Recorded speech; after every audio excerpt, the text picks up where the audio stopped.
the new Modus Super Series champion.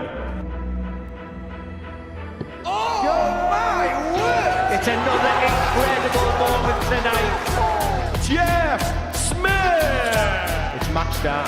5-star performance. Ball for big fish. It's Jeff Drayton!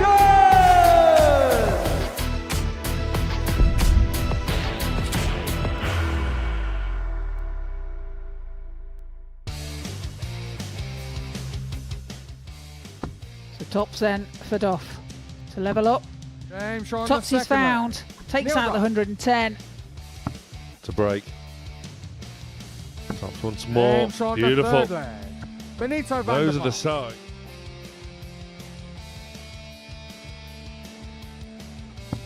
It's a win for Wilkie! And another... It's Carl Wilkinson! He has that second weekly title. The winner of the Modus Super. The opportunity here to upset the apple cart. And upset it he does. Simon Stevenson.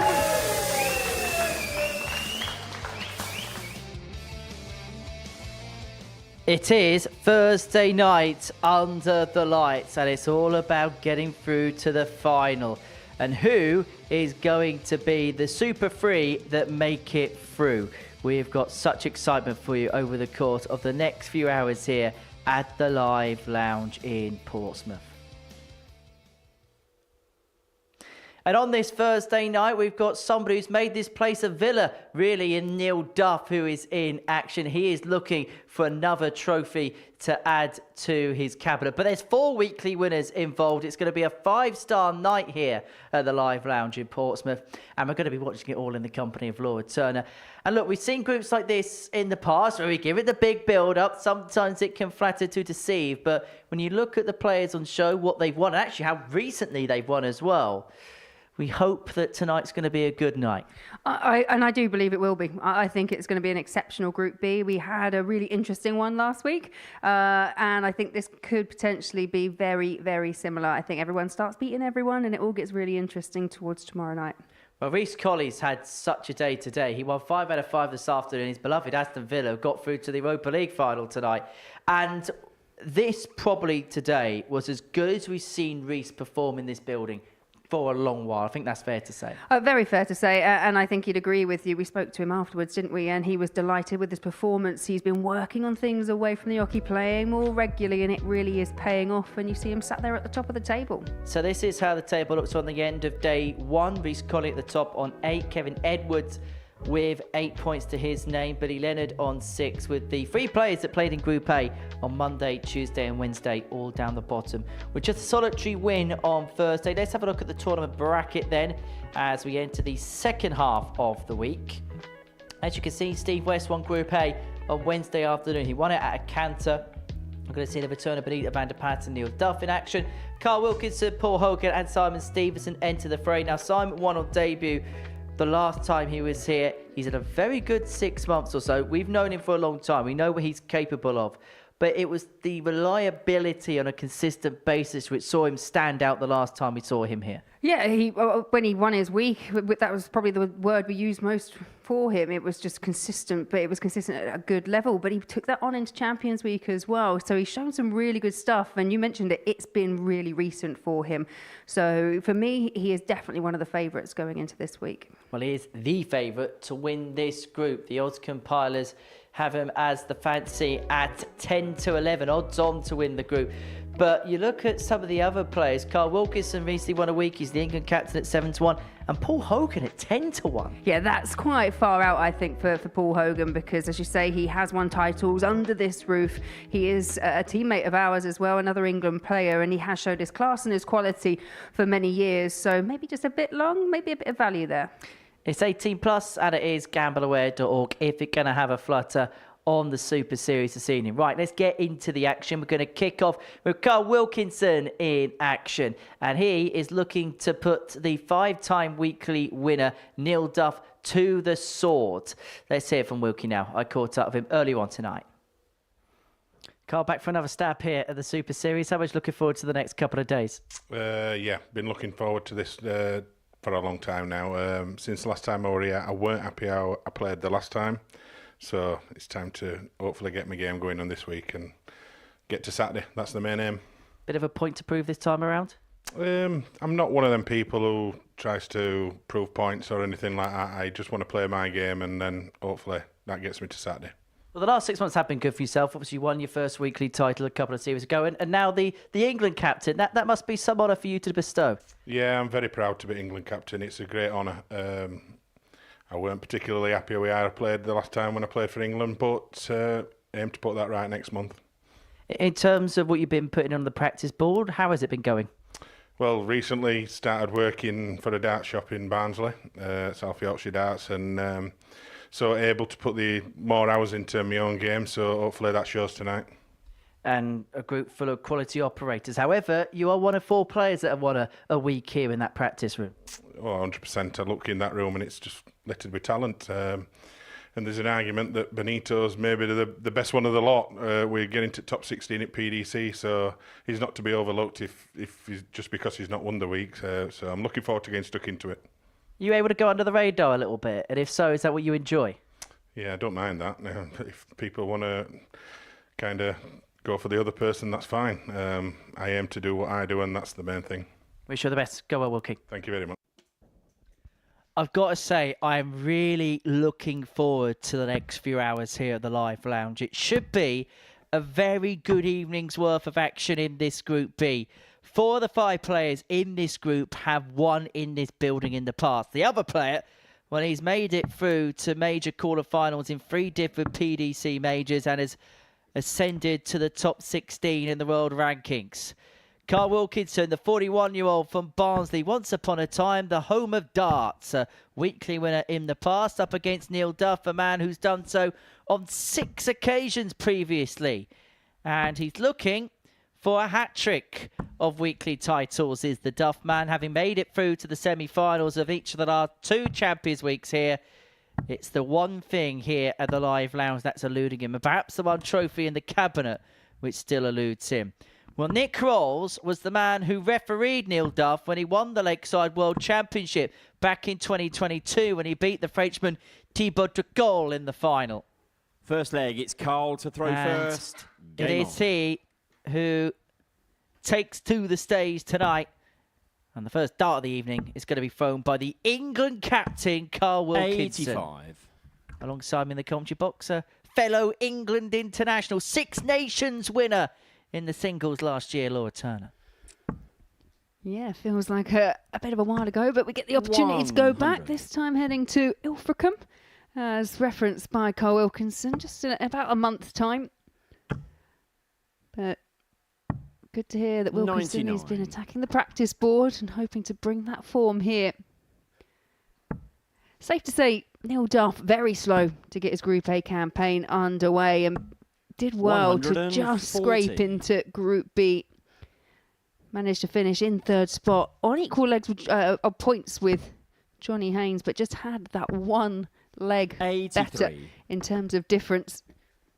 Yeah, kind of a typical Neil Duff week. Kind of likes to peak at the right time. I suppose there's as well a little bit of mitigating circumstances. Did play at the Denmark Open at the weekend, so travelled over to the UK at the last minute, having participated in those tournaments. So no surprise that maybe Monday didn't quite go to plan, but he made sure he put it right on Tuesday and Wednesday to make sure he was in Group B for the next couple of evenings. He's not going to kick it off for a 161 checkout, but he's got himself in a decent position to try and break the throw if Wilkinson cannot find the 134. Which he can't. So Neil Duff with an early opportunity to break Wilkinson. 94. Nearly requires 69. It's going to get to dart at double top for the break. 29. Bends the wire. Carl, you require 40. Wilkinson steps up. Here's attempt at tops. Wow. Bit of an exhale of breath there. That movement forward, that would have felt good as it left the hand. He would have thought that was in So it's about recomposing. No score. Nearly require Recompose 40. is what he was unable to do, and will Neil Duff show Wilkie the way to tops? A similarly good marker. Game But the shot difference on the is he first eventually leg. finds the Neil target, Duff. gets the break, leads 1-0. Second leg, it's Neil to throw first. Game on. Well, Neil's been pottering around Portsmouth all day. Actually popped in earlier on this morning for a 137. little chat for a feature which will be broadcast on Pluto TV in due course. 100. Yeah, Neil, the most decorated player we have in Super Series history.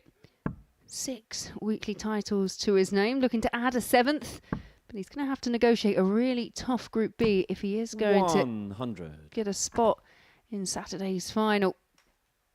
But I'm sure Neil Duff would say the bigger they come, the harder they fall, and he'll relish the fact that he's in a group with proven quality, not just here but elsewhere. He'll fine-tune his game, he'll sharpen himself up. 85. And he won't care what position he's in as long as he's into Saturday night. Yeah, I was here last week and Sam Mulliner made 60. an observation that everyone in Group B last week hadn't played at Q School. Correct me if I'm wrong, but I don't think any of the players in this week's Group B have also attended Q School, which 59. we thought last week was unusual, but to get back-to-back weeks the same. And particularly with players that have so recently won a lot as well. We'll let you into a bit of an insight in regards to Benito 43. van der Passen. Neil, you Q require scored in the second 120. game. As Neil Duff looks at 120 here. Got 6 from this point to open up a 2-0 advantage. We'll need that full quota. 60.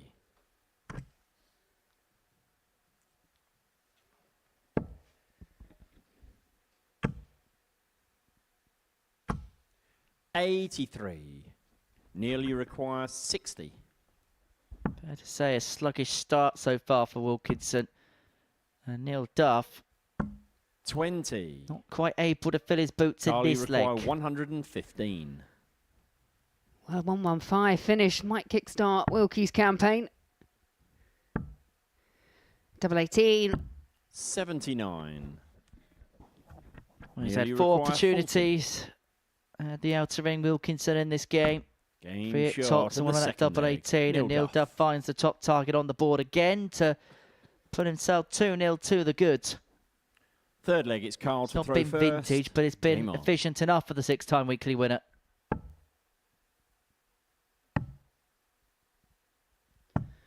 $96. And that is the most important thing. I think Duff would have been relieved to have secured a spot in Group B, not just because statistically it is the 140. easier group, so to speak, to get through because 3 go through out of 5, but also I think he kind of comes to life playing darts at this time in the evening. Yeah, some players are morning players, some players are evening 140. players. For Neil, it's a decent enough start, but if you're looking to build it up as the night moves along,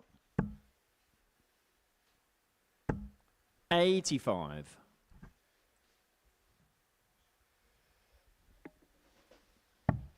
both players will enjoy this, particularly Wilkie. He's not someone that gives away big reactions. We did see it when he 95. won his weekly title back in Series 12, but he'll get on with the game, as too will Neil. 2 players very proud of the fact that they've represented their country. 140. Carl, the current England captain, Neil Duff, represented Northern Ireland both here 170. at the Super Series and in the BDO/WDF system in the past.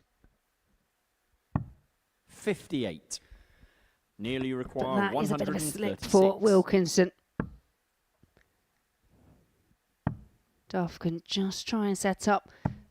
58. He's looking to leave tops again. It served him well Carly in this match require so far. 112. Well, the opportunity in the previous leg for Wilkie came off the back of a ton plus checkout. May not get one at all. And it could be broken for the second time in this contest in a couple 42. of moments' time. Nearly requires 78. Duff looking at 78 to go 3-0 to the good and then have the darts in the next to win it to 0. 76. Well, you can see exactly what Carly Neil Duff requires thought about that 70. last start, the reaction. dragged into the 10, but this is a bona fide chance for Wilkinson. 38. But it's another dart. It's a fifth Nearly dart at the require outer ring. None converted. However, because Neil Duff pulled one into the single 10, he's having to find himself Game in the shot madhouse. in the third But leg. Neil Duff. it turns out anything at the top of the board he can find. 3-0 to the good. Double break, and with the darts Fourth leg, here it's Neil to to throw win first. this Game opening on. match to 0.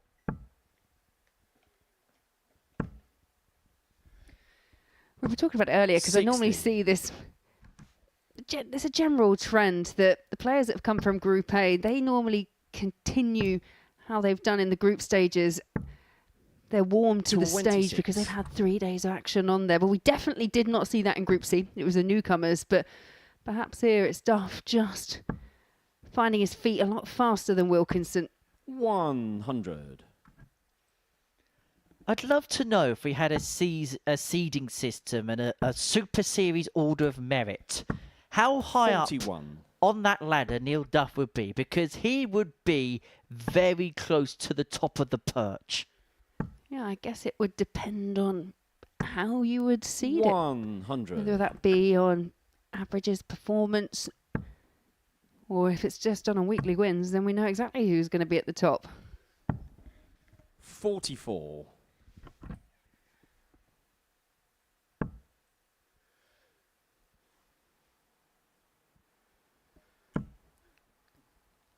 And some of the players that we have here, I imagine you might rank them up based on 91. how much they cook for you. Oh, Scott Campbell will be number 1. Don't worry about I've that. heard Jeff Smith's not bad. Oh, Jeff's good. Ted 60. Evans. Neil, you require 150. Ted's desserts, unbelievable. By the way, many congratulations to Ted and his 98. partner. Daddy now is Ted Evans.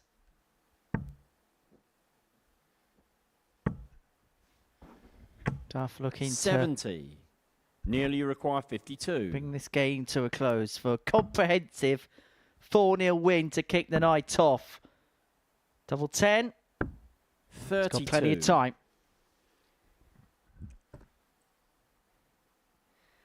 Yeah, Wilkinson way back, not even over the halfway point prior to that dart. 60. Bit for the England captain to ponder Neil, on you before he comes back require out. He's only got 20. one game in between. And Neil Duff looking to seal this. Double 10 for a 4-0 Game, victory. And it shot, is a and 4-0 the win match. for the Duff Neil man. Duff. Starting off his Group B campaign in perfection. Carl Wilkinson just didn't get going. Had 5 chances at the outer ring, couldn't convert any. But it's a comfortable win in the end for Neil Duff. Well, coming up next, we'll see Paul Hogan and Benito van der Paas lock horns.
Welcome back to the Modus Super Series, where we will get to see our first glimpse at Paul Hogan this week. He is new into Group B, and he's facing Benito van der Pas, who has looked in quite good form throughout Group A. Paul Hogan, the 62-year-old now from Basingstoke, twice a weekly winner here at the Super Series. Van der Pas making his second appearance, first time for a few years, using 23-gram Jim McEwen's, which there is a bit of an interesting story behind. But ultimately, we had our first look at Wilkinson. He was new into this Group B. Did not go his way. Lost 4-0 in the opening match to Neil Duff. Paul Hogan will be looking to go one better than his England captain and try and get the win over Van der Pas.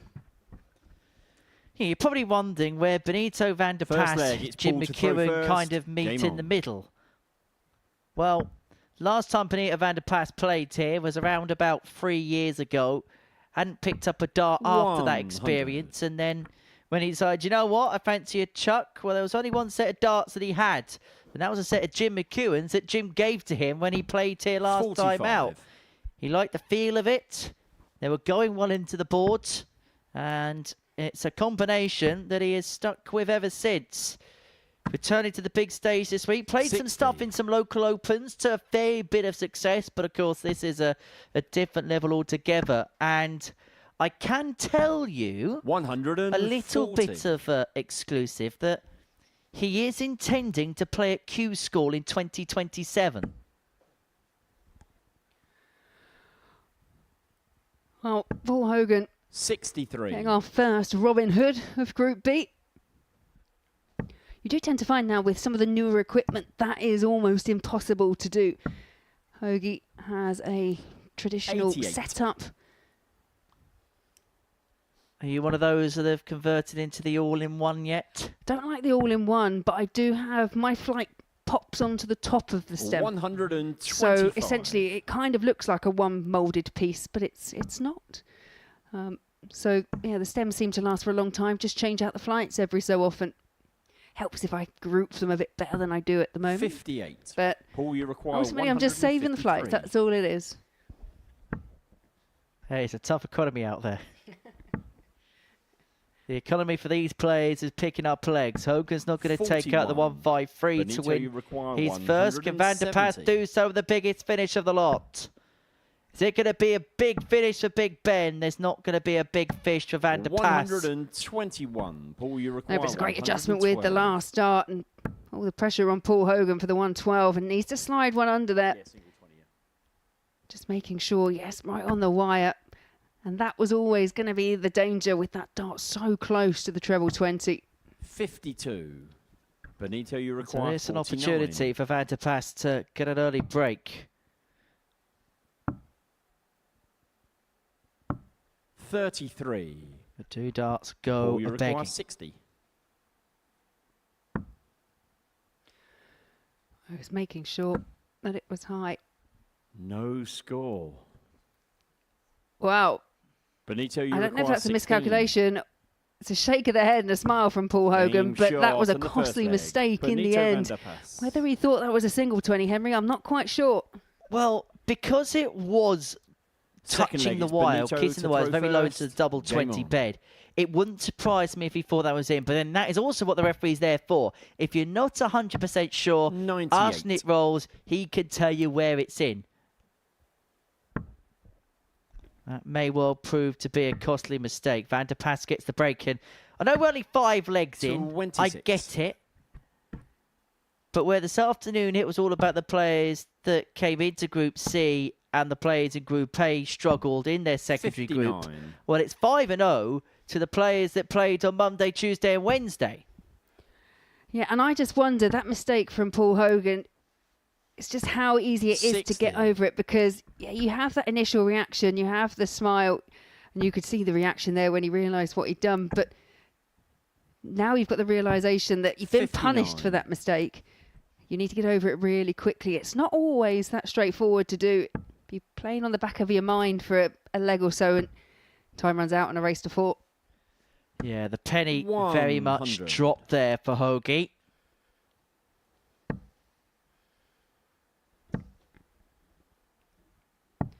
Paul Hogan donning a 49. different design on his shirt. Quite used to seeing him with a little Crocodile Dundee on the back of it. I've got to say, I'm very disappointed with the lack of crocodileness on his shirt. They're on his flights, aren't they? They are on his flights.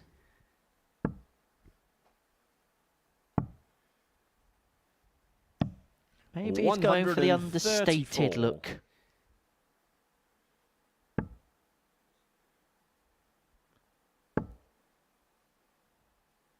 That's a Benito, very much back to the drawing board. Benito, you require 102. So looking here to 2-0 to the good. We'll look at treble 16 with dart 2 unable to get. And so Hogan, 92 46. to break back and level things up. Paul, you require 92.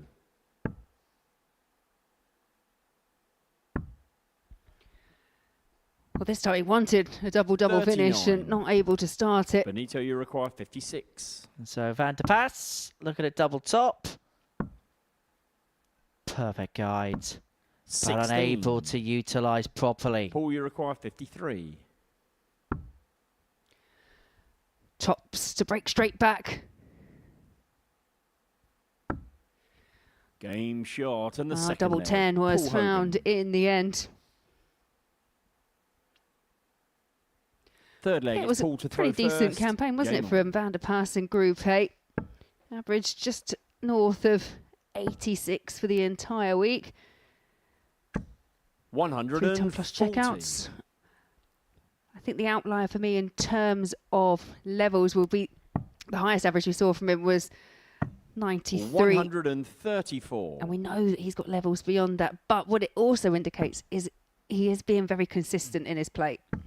We speak so often, don't we, about range of performance. 55. And sometimes when someone has an overall average of something, and then you've got an average, say, of 110, well, it's not a true indicator of actually where their mean level is. But for Benito, that mean level 100. is very much conjoined with one another. Doubling decent as well. 49 for 142 attempts, 34.5%. And sometimes 41. when we see a player come back into the swing of things, it's usually that department which is probably the one that is found wanting the most, because you spend most of your time practicing the scoring element of the game. 135. Should be at the bottom of the board for this.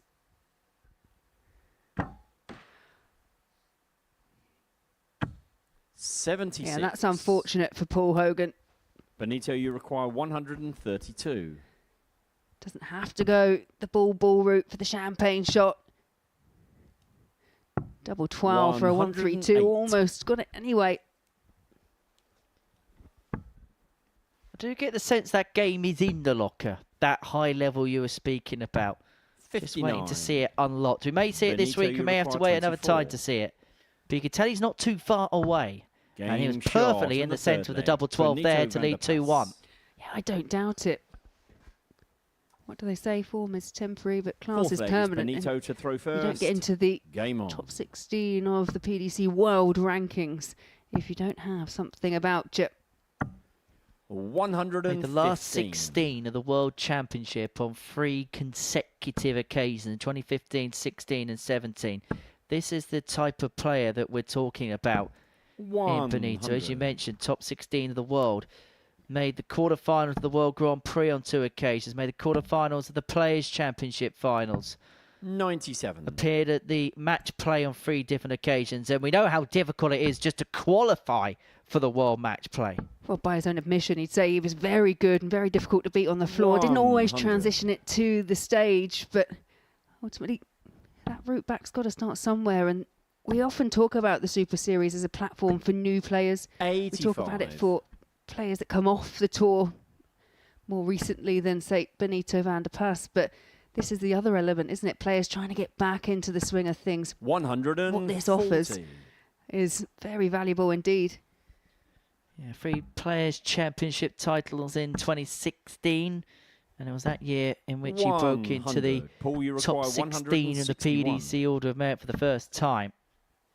Hogan unable to find the 161. Van der Paas with the break in the previous leg has an opportunity here 81. to Benito, you extend the require lead to 2. 104.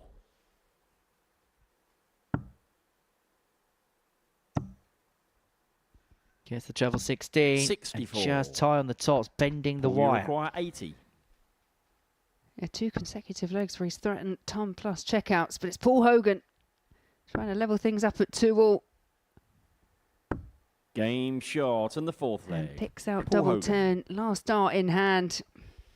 I know it's not in his makeup, but it would have been quite funny if Hogan went for Fifth tops, leg, tops it's and Paul hit to it. throw first. Game on. There would have been a certain irony about it, wouldn't there? Like a traffic jam when you're 29. already late. I'm going to see her in July. Oh, yeah. Yeah, I'm very excited. And their kind of 97. support act is Skunk Anansi, so I'm even more excited.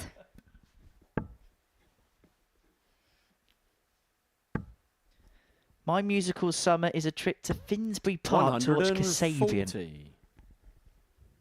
Yeah, that's very good as well. I like it, Hennes. Not quite Oasis last year, but it'll do. It'll do. 60.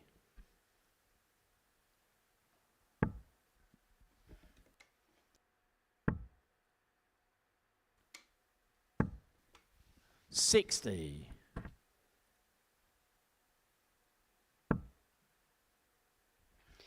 Very delicately poised at the midway stage this match. But 134. that could be a bit of a game changer there for Van der Paas. Edges past Paul Hogan. 100. Just feels like Benito's finding a little bit more when it matters. Been a bit in and out for Hoagie so far. 43. However, opportunity has very much presented itself here. Yes, Benito's left himself on a finish, but Hogan will probably smell blood a little here. 80 score, mate. Yeah, Van der Paas missed the 104 on the double, missed the 132 on the double. 85. Needs Benito, to start you off the require 167 combination 167. because Hogan ready to pounce with 87 left. Treble 19 for Ball for a 167. 142. 3 consecutive legs where Benito you has missed a require double for a 87. ton plus checkout. That being the highest of them all. Skim the wire. And now it's Hogan's go to have a look at the bull. 62. And just like his Dutch opponent, he finds the 25. Benito, you require 25. And so this to put himself one away and to give him a break, which would see him throw for the match in the next. Game short. Double on the eight fifth found leg. into the top Benito corner, Van der and for the Paas. first time we see a bit of emotion from Benito Van der Paas. Break found, Sixth leg, leading it's Benito to 3-2, throw first. and now with Game the on. darts to win the contest. 58.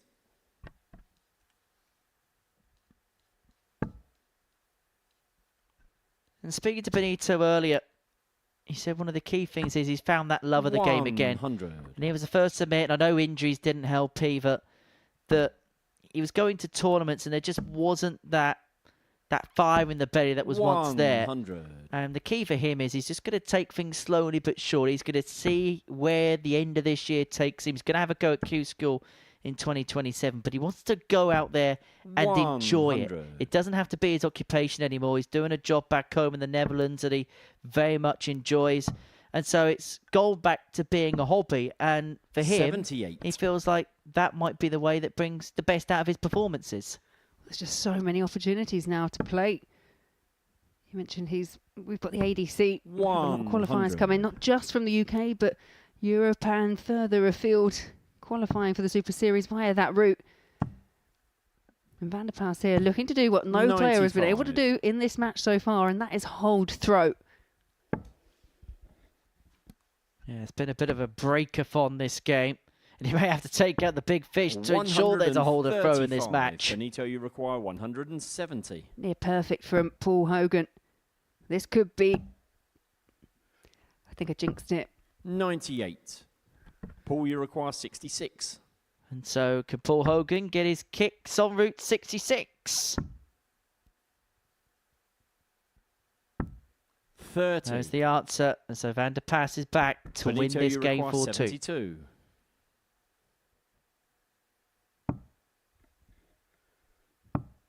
Single 16 for tops for the match. 32. One match start come and gone for Paul, you Van der require Paas. 36. A chance to send us to a last leg decider. Game short. And we do go all the way. Paul Hogan. Well, it's been a scrappy encounter. And usually, when we talk about scrappy encounters, it means we've seen a lot of breaks of throw. Well, we've seen 6 of them in this game. 60. And there you see, there was a bit of brilliance from both in the midway part. 13 data from Van der Paas, but 15 response from Paul Hogan. 83. Well, I did say off the air before we got underway tonight, I expect around about half of the games to go the distance. This is the first of them. 43. You did, but the one thing I didn't see was too many 4-0s. And Neil Duff opened up with a 4-0 win over Carl Wilkinson. 96. If Mystic Henners is correct again, you better go and get your hot cup of Horlicks because he might be here for the long call tonight. 95.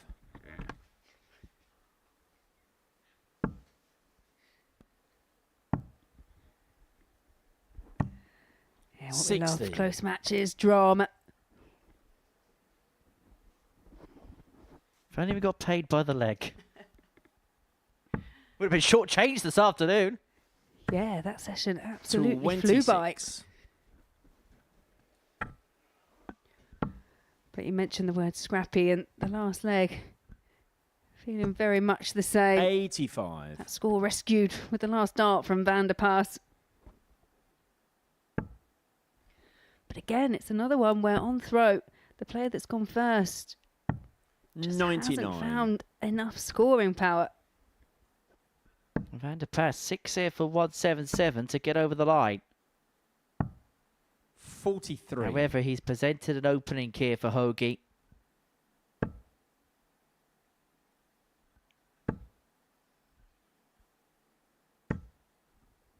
$140. Well, that could have been a bit precarious. Benito, you require 134. And again, he might have a glance over to that scoreboard and just wonder whether that was 39. the right move. Paul, you require 38. Well, he's going to split and he's hit the single 10, so double 14. 10. 2 match darts have come and gone. Benito, you require 95. It was a mistake in the first leg from Paul Hogan, and you get the feeling that was a mistake in the setup play as well. Van der Paas tried the double-double route, did not pay off. 37. Paul, you require 28. And so, to bring this scrappy encounter to a close. Game Double 14 shot. is fouled. And the match. It's not Paul the best Hogan. performance we'll ever see from Paul Hogan, but it's a winning start, and that's the important thing. The 2 points are on the board for the 2-time weekly winner. It wasn't his greatest display, but it was good enough, and sometimes that's all it has to be. He beats Benito Van der Paas by 4 legs to 3. Coming up next, we're going to see Carl Wilkinson again, and he takes on a winner from the previous series, Simon Stevenson.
Welcome back to the Modus Super Series, where before the break, Paul Hogan got the better of Benito van der Pas in a last leg decider. Scrappy game. Hogan with the game's only hold to secure the points. Next up, Simon Stevenson, the 54-year-old from Plymouth, a weekly winner in the previous series, and he was very good en route to winning that title. Beat Ben Robb in the final. Up against Carl Wilkinson, another man who has won a weekly title. That was in Series 12, just before Christmas. Didn't quite happen for him at that particular Champions Week. Champions Week, which would be won by a certain Charles Manby. And he went on to do a few things since. But I get the sense that there's, maybe not from Simon himself, but maybe from people like us and people watching at home because of what he did in the previous series, maybe a bit of pressure on Simon Stevenson to perform again. Well, we will find out what kind of form Simon Stevenson is in. 97. And I do agree, I do think there is a weight of expectation. The odds tell you that. He's favourite to top the table, one of the favourites for the week, and I think he's a pick for a few people to pick up a Champions Week title. Might sound a bit premature, but that was just how consistent he was, and it was first starts like that he was just able to follow up time and time again. 141. Well, we do have people that very much intertwined into local circles, and every now and then we just get fed, don't we, little bits of information about what players are doing. And before Simon Stevenson made his debut here, a few people that we knew down in the southwest were saying he's playing some tidy stuff again. And tidy he was in that week.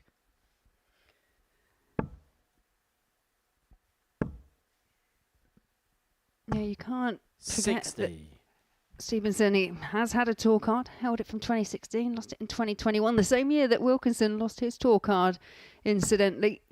Wilkie didn't have it for quite as long a time as Stevenson. To keep a tour card for 5 years is some feat. I mean, how many good players have we spoken about in the past that lose it after year 2? 24. Simon, you require 133. Wilkinson, who now has just readjusted his focus to international level, to county level, and does partake in the WDF circuit as well. 59. Carl, you require 137. Has played at Lakeside in recent years. He's had a mixed bag of success at the WDF World Championships. 57. But he's getting no success and no change here. This could be the 5th consecutive leg that he's lost already tonight. If Stevenson could take this tops. Game shot. Takes it, he does. Leg. Simon Stevenson. 1-0 Stevenson. Simon Stevenson just looks like he's starting where he left off here last time. Second leg, it's Carl to throw first. Game on. Speak about how difficult it is to retain a tour card after a couple 60. of years. Here's some of the players that look likely, or according at least to the tour card race, who we've seen here do well, have success, that could lose their tour cards at the end of the year. 140. Wesley Plezier, Cord Decker, Darryl Pilgrim. Cam Crabtree's bang on the border at 64. Adam Lipscomb's touch and go, as is Bradley Brooks. Jim Long, who won a couple of weekly titles here. Mike Coleman home, but we know he'll win his back at Q School because he always does that. Andy Bolton. 140. Marv van Velzen, weekly, series champion in the past. Yeah, being in the 128, it's really rather cutthroat. 140.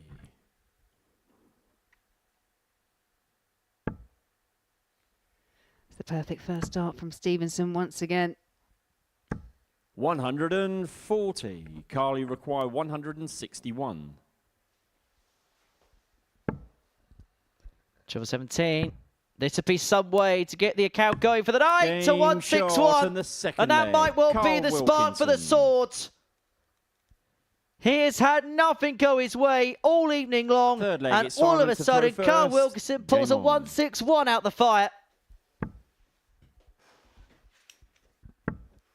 And that is why he's England captain. 100.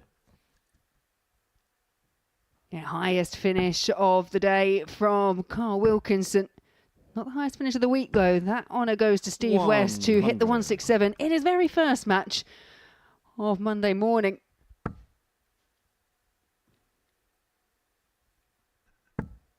And sometimes you just need that one moment just to awaken you, don't you? And hopefully for 100. Wilkie, that's the case.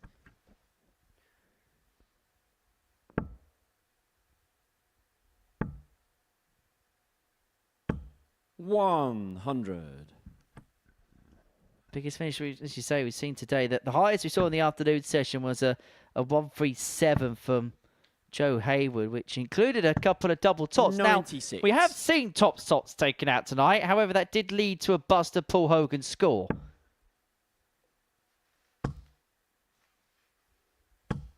$140. I think you're right. I think this has awoken something in Carl Wilkinson. And look what he's left again, Henry. 60.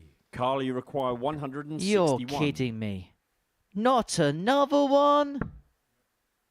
That was another one. That's a single one. Yeah, I don't think that was quite the plan. 81. But Simon, steadily you require chipping away, but Wilkinson not happy 145. with the 81 points.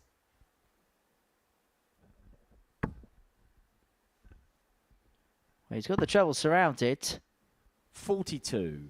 Carl, you So require still 80. left himself in three-figure range if Wilkinson's unable to convert the 80. 2 10s. 2-1. Game This shot game's and the changing third leg. face. Carl And Carl Wilkinson. Wilkinson's fortunes may be beginning to change face. Average of 104.12. That's Fourth 34 leg, it's Carl to and throw a half first. points Game better on. off than what he averaged against Neil Duff around about 25 minutes ago. Yeah, there you can see the averages, but it's the finishing for me. 59. There were question marks over the finishing in that very first match. Wilkinson spurned 5 darts at the outer ring. Well, he's 2 from 2 in this. Simon Stevenson's not looking too shabby on the finishes. He's just been restricted at the chances. 100.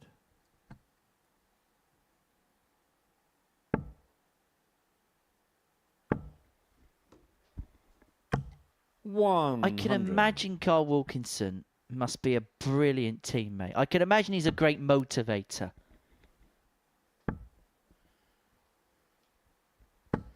$60. Yeah, it's all about the camaraderie when you're playing as a team. 100.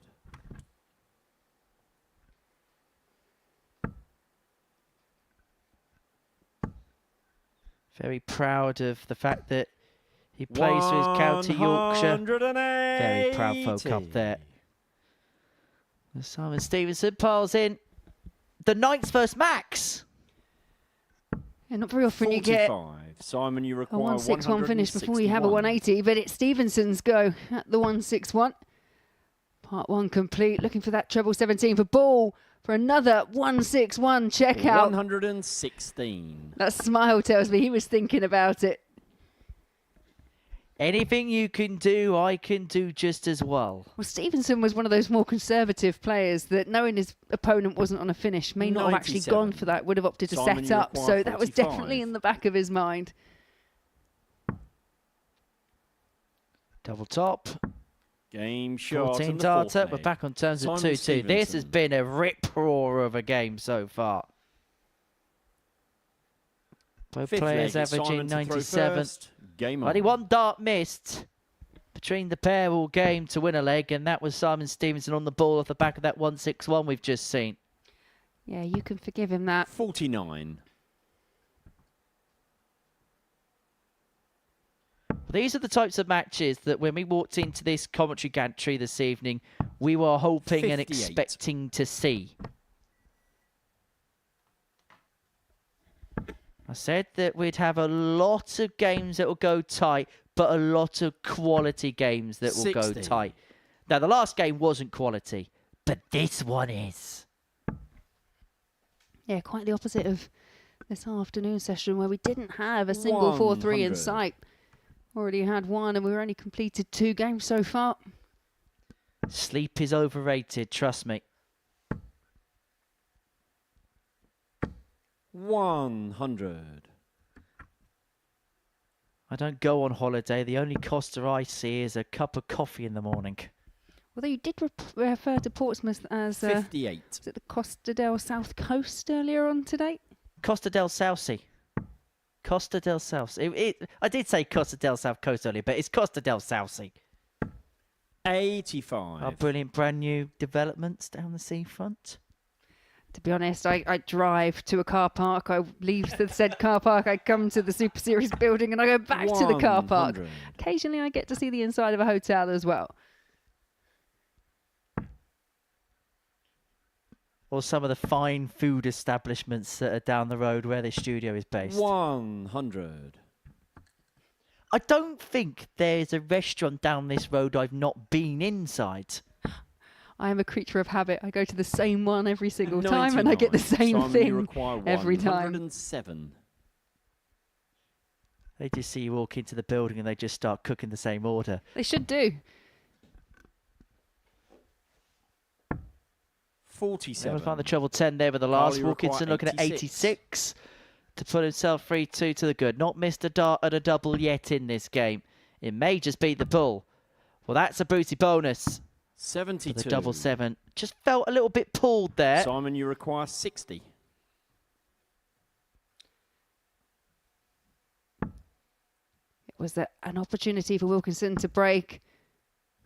Now Stevenson the chance to hold. 40.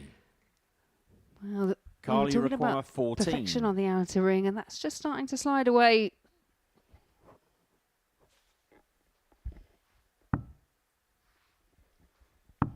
Game shot on the 5th leg. Carl Wilkinson. Wilkinson gets his nose in front, leads 3-2, and with the darts to win this contest. And we say it every week. 6th leg, it's Carl to throw when we first. watch Group B darts here at the Super Series. For a player in Carl Wilkinson's position where you play game 1 and game 3, it is imperative you win at least one of those games, because if you lose both of them, 97. you're 0-2 and you've played a game more than everybody else. Yeah, and psychologically, you're halfway through your evening and you haven't picked up a win, and that's quite difficult. It's not the easiest position to play. Obviously, if you get off to a blinding start, it feels great. But as you say, if you don't pick up a win, it just feels like a long road back, and we're not even an hour into the session. 60. 11 o'clock will feel like closing time already. 140.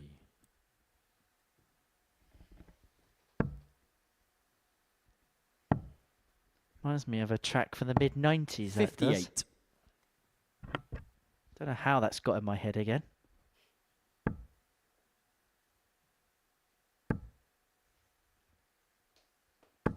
$100. Stevenson has wrestled the advantage of throw away from Carl Wilkinson down to a finish, and 161 in this match just seems to be the magic number. 97. Simon, you require Wilkinson's already taken it. Stevenson has missed the bullseye for it, and he's going to get another look. Doesn't have to go for it because Wilkinson's not on a finish. He's going to play it conservatively. 137. He's going to play his cards perfectly.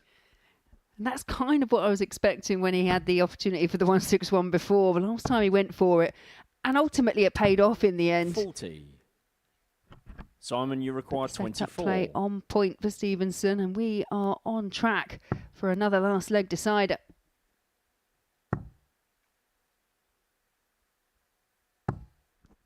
Game in the double 12 it goes. Leg. Simon Stevenson. And we go all the way.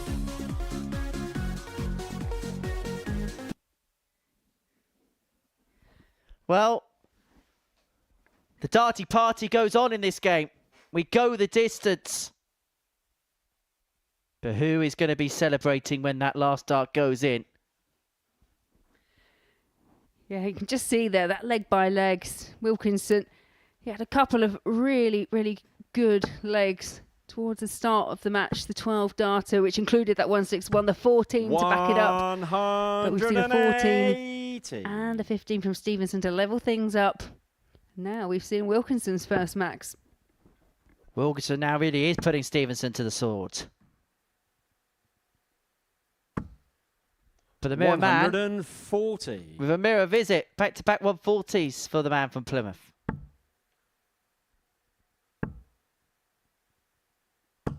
41. Not the follow-up from the 180 Wilkinson was looking for.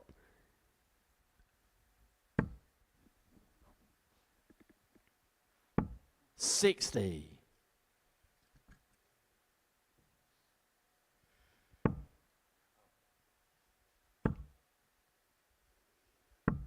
$26. Simon, you Shake require of the hedge. 161. I just get the feeling there's a bit of tension in the arm of Carl Wilkinson at the moment. 161 again. 99. But it's a number that's keep getting left off the 9, which is telling you that both players are scoring rather handily. 81. Simon, you And require Stevenson 62. here has got 6 on this 62 to win this game, and it means that Wilkinson would be 0-2, having played more games than anybody else in this Group B. 42. Not a winning start as of yet for Simon Stevenson, but he has got 3 more double 10 when he returns.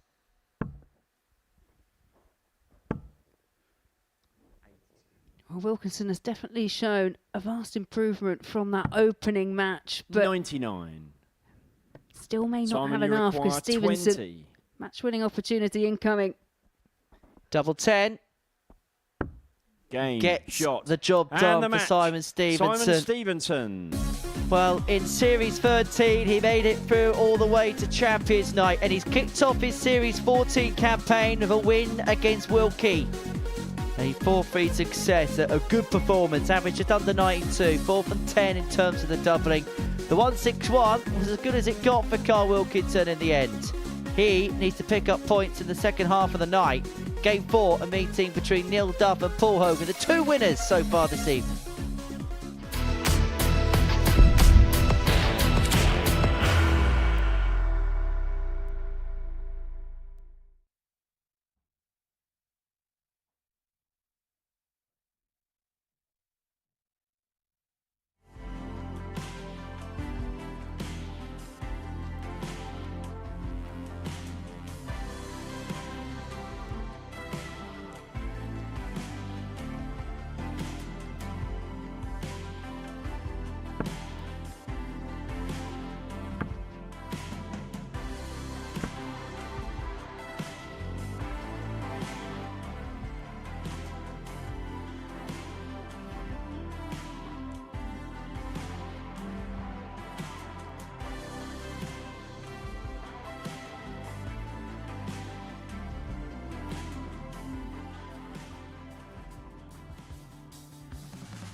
Oh, welcome back. Yeah, 3 games down, 6 more to go, and we return our attention back to Neil Duff. He kicked off the action this evening with a 4-0 win over Carl Wilkinson. Paul Hogan, the only other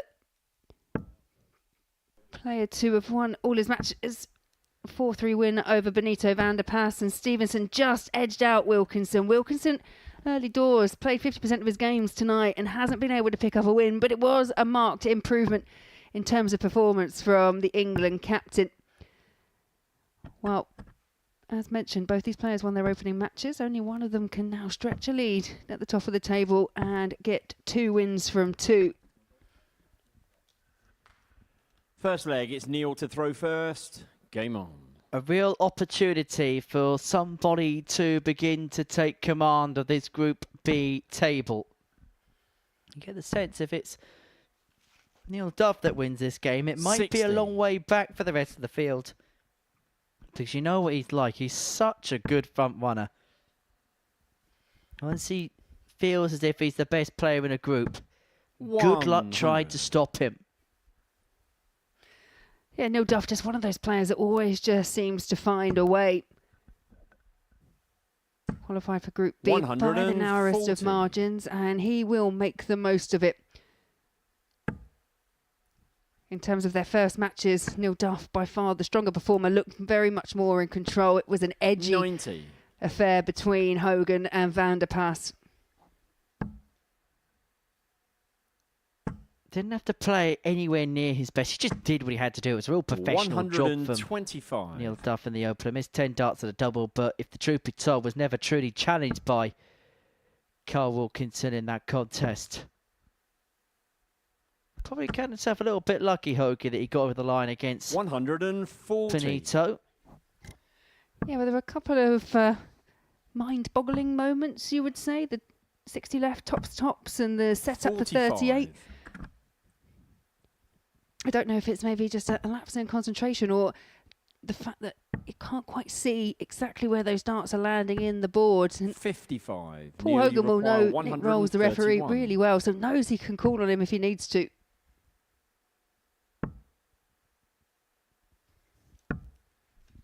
$55. Paul, you require 116. One thing about having such an experienced referee like Nick is he'll instantaneously get respect from his peers and colleagues, mainly because most of the players here probably would have had a match officiated by him somewhere along the line. The bullseye for the 116 91. for Paul Hogan, just underneath. Nearly require 76. Well, this is for a holder throw, but the way this leg's gone, it might feel a little bit like a break here for Neil Duff. Game shot. Double top, no mistake. Neil Duff. And that is 5 legs out of 5 for Neil Duff. Won his first game 4-0 and 1 up in this. Second leg, it's Paul to throw first. Game on.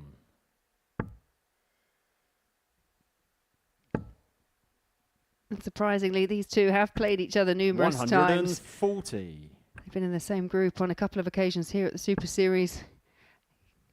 One of them just came earlier on in January this year when Neil Duff, 100. looking at the record, has never lost to Paul Hogan in a group game at the Super Series, but he did succumb to Paul Hogan 3 sets to 0 in the World Seniors 45. World Championship back in 2024.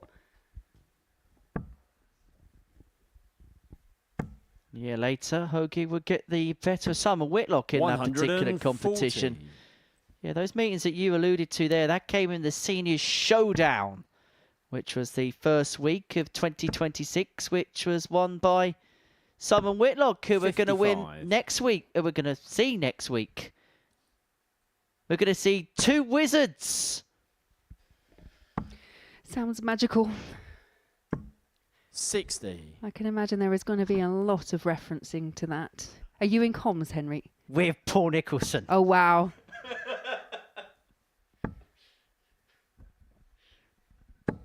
100. Get your pun bingo cards out next Thursday night. That's all I say.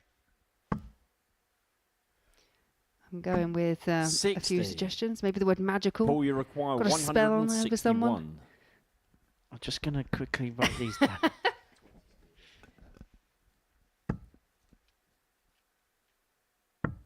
95. Neil, you require 141. The only shame is Nathan Potter's not in that particular Group B. 57. You're a wizard, Harry. Paul, you require 66. Don't know Harry Ward was in it as well. I think that would confuse me. Game shot. But and no the second confusion leg. there for Paul Hogan. Levels it up at 1 apiece. Third leg, it's Neil Play to with throw myself, first. but let's be honest, it Game doesn't on. take too much to leave me bamboozled. I might actually create a bingo card for 41. next week. Abracadabra.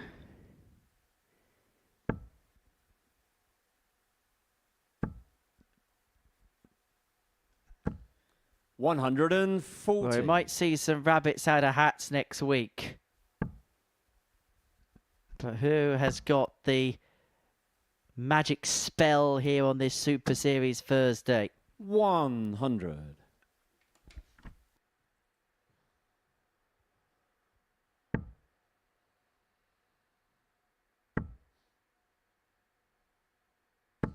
$45.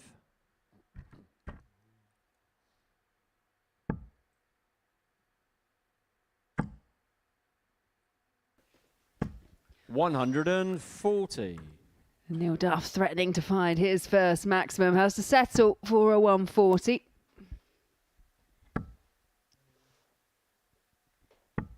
$24.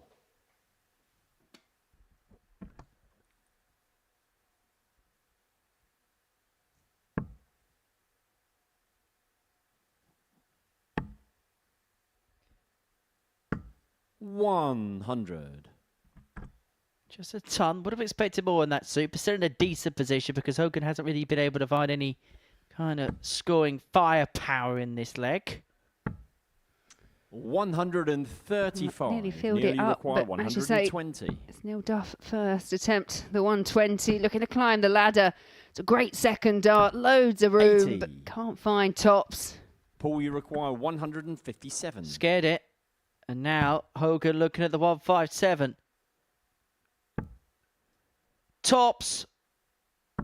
shot Magical in the third for leg. Crocodile Paul Dundee. Hogan. And he really is showing some Fourth bite leg, here, it's isn't Paul he? to He's throw got that first. bit between his Game teeth. And that, another big one. We've seen Wilkinson with the 161 and now Hogan with the 157. And that's a breaker throw to boot. 100. We said that could have been just the motivation that Wilkinson needed, that 161. Well, it seems to have put the fire under Paul Hogan as well. Kicks off with a max. 140. However, be careful poking the hornet's nest because that would have just pricked up the ears of Neil Duff like a racehorse towards the finishing line of the Grand National. If they 100. see someone galloping nearby doing something special, they'll move on in their stride. And Neil Duff, you know, will do something similar here. 100. Steady ton just keeps Neil Duff interested.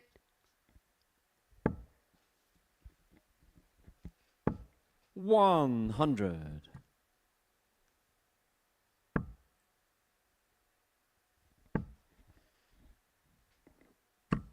100. Paul, you require Duff 121. would hope for more. Well, Paul Hogan opting to try and find the 25 first. Sometimes a risk when your opponent's on a finish. Yes, it's a long-range one, but we've already seen, as you've just mentioned, Henry, that 161 from Wilkie 46. in the previous Nearly match. require 161.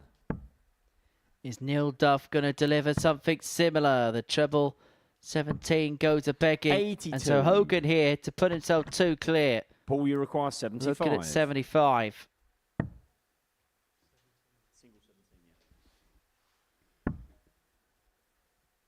For 3-1.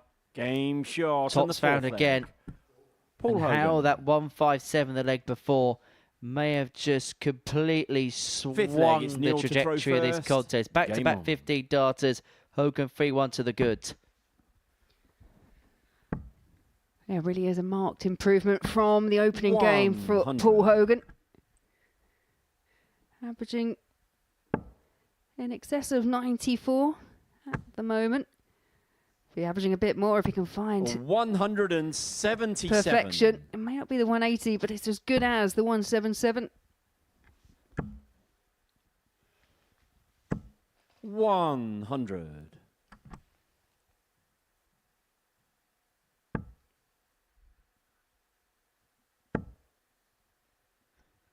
And sometimes when we see a player like Paul 140. Hogan win a scrappy game like he did in the opener against Benito van der Pas, you almost free yourself a little bit because you almost feel like, I can't play as bad as that again. 60. And it's certainly not happened here. He's played with the shackles off and 184 points away from registering his second consecutive win.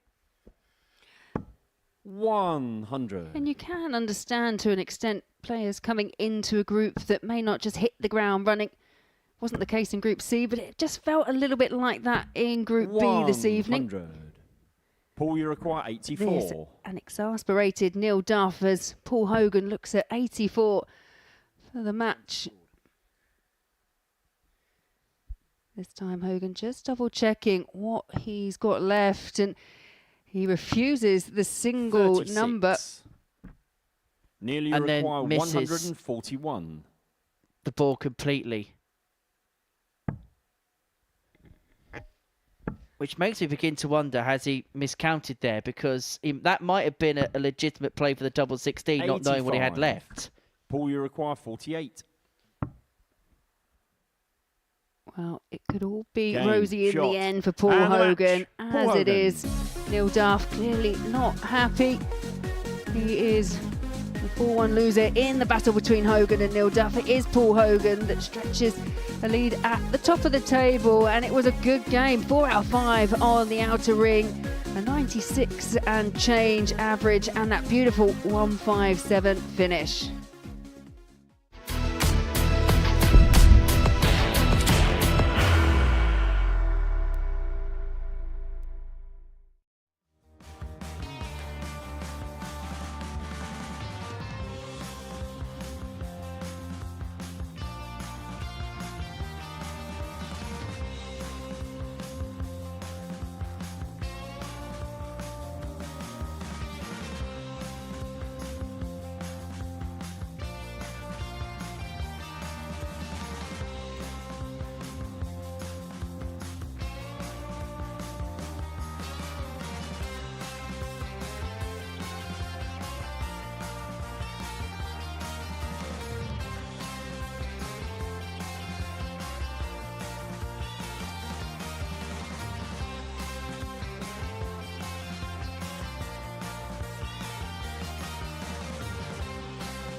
We're heading towards the halfway point of our Thursday evening's action here at the Live Lounge in Portsmouth. And before the break, Paul Hogan with a superb display got the better of Neil Duff by 4 legs to 1, average just over 96.5.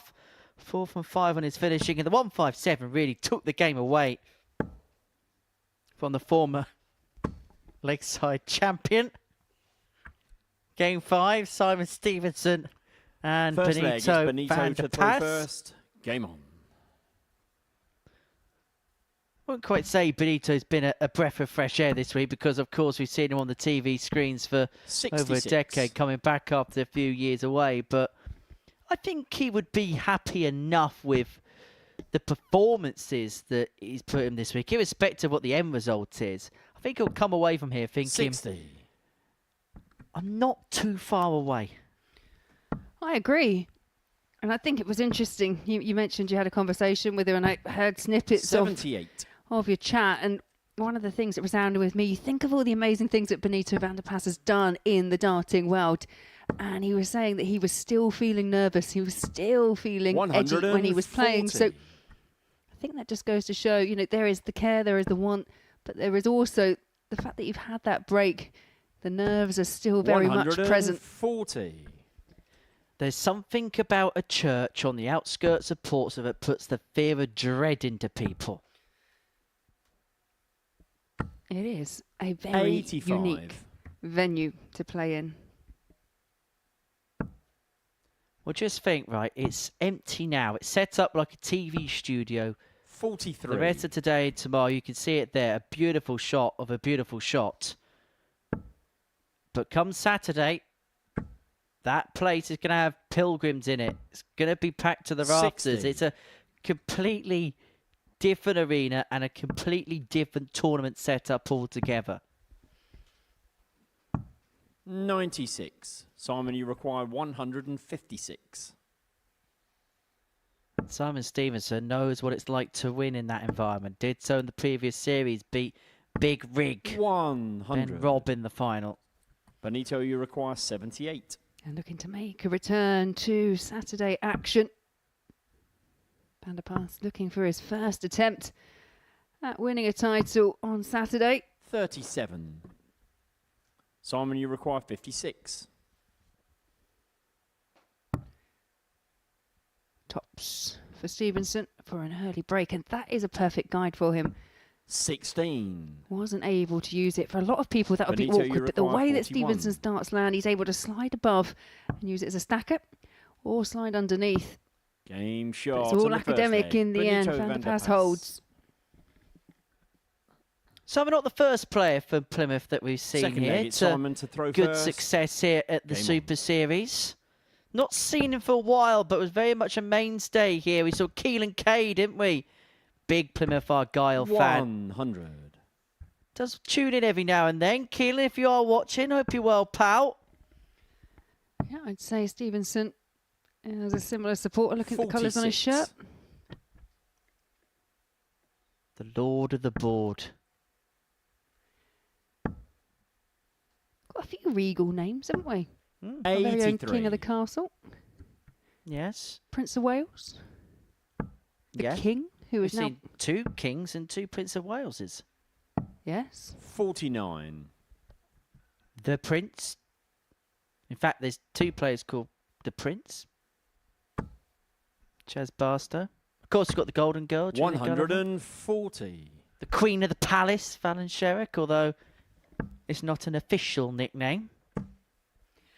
No, but like all the best 85. nicknames, you know, you don't pick it. I think the ones that are picked for you because of something that's happened are the best ones. They tend to stick even if you don't want them to. Thankfully, none of mine can be broadcast live on air. 100.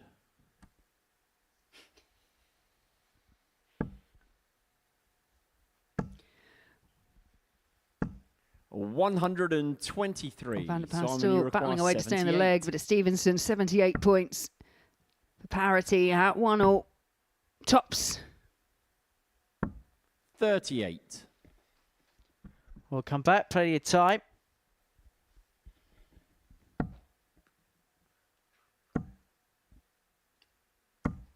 126. Simon, you require 40. Tots for Stevenson. Game shot and the second leg. Simon The man in green gets us back on terms at 1 apiece. Third leg, it's Benito to throw first. Game on.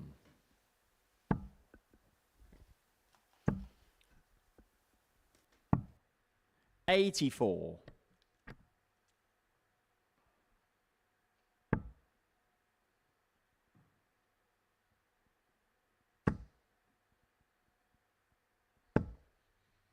$60.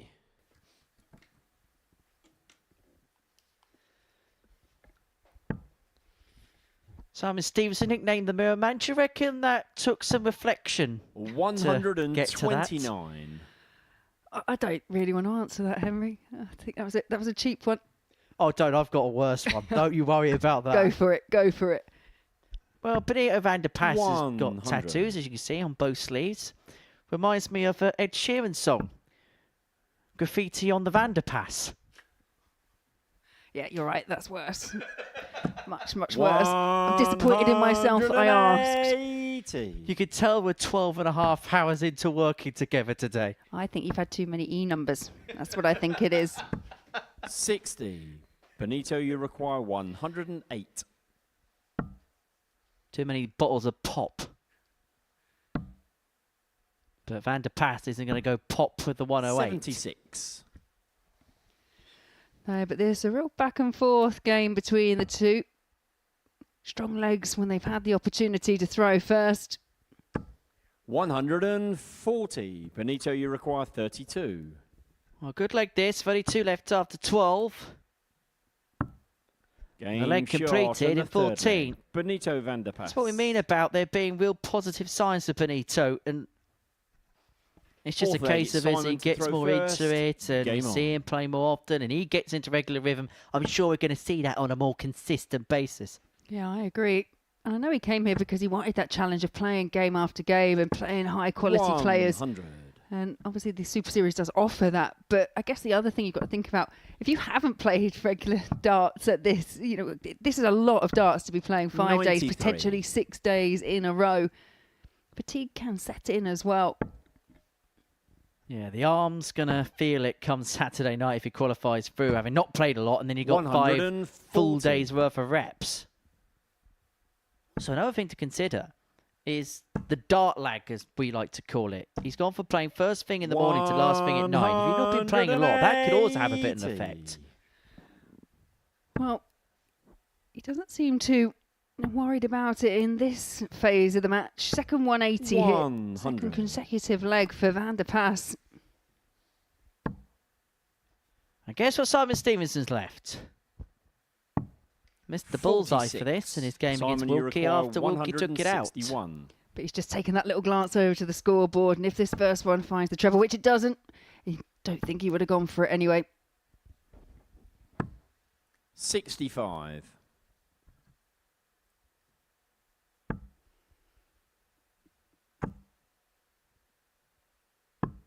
$90. Leaves Simon, you himself require on a 96. 2 darts if Stevenson doesn't convert the 96. Double 18. Now 2 9s. And 8 for the 78. find. Benito, you require 92. Big chance for Van der Pass. Attempted the double-double route 36. once again. Simon, you require 18. And so for Desmond game. 10. Double 4 doesn't go, and so Van der Pass Benito, for the you break, which will require put him 56. 3-1-2 the good. Tops. Game And shot. on the finishing fourth is leg. where Van der Benito Pass van der is Pass. winning. He's 3 from 4. He's 75%. It's 1 from 8 for Simon Stevenson, down at Fifth leg, it's 12.5%. Benito to throw first. Been Game proven on. to be very costly. Almost feels night and day in comparison to his performance against Carl Wilkinson. Was 4 from 10 on the outer ring, averaged just under 69. 92 in that game. As you say, 7 missed darts at a double, and the scoring power not quite up to the same levels as his opener. 100. Van der Paas, this has been a marked improvement. As I say, it was a scrappy contest against Paul Hogan to kick off his night. But very much finding his rhythm now. That's his third max of the match.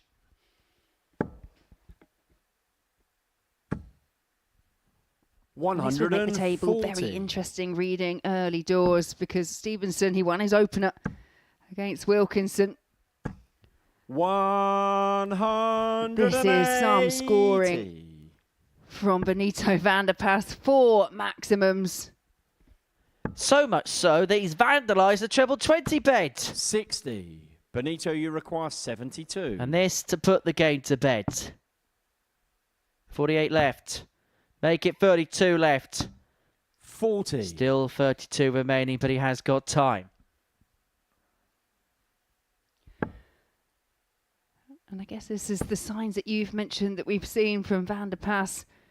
He's got the levels. He's just stringing it together more consistently. 177. Benito, Under you pressure require now. 32. 177 to leave double 12.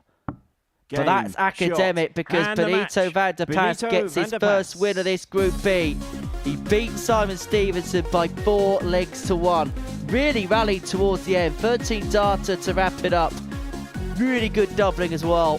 4th and 6th for him. For Simon Stevenson, 7 missed opportunities, and he may feel like he's missed a trick there. Van der Paas 4, Stevenson 1, as we head to the halfway point of the night.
This is what we've seen so far on this Thursday evening at the Live Lounge.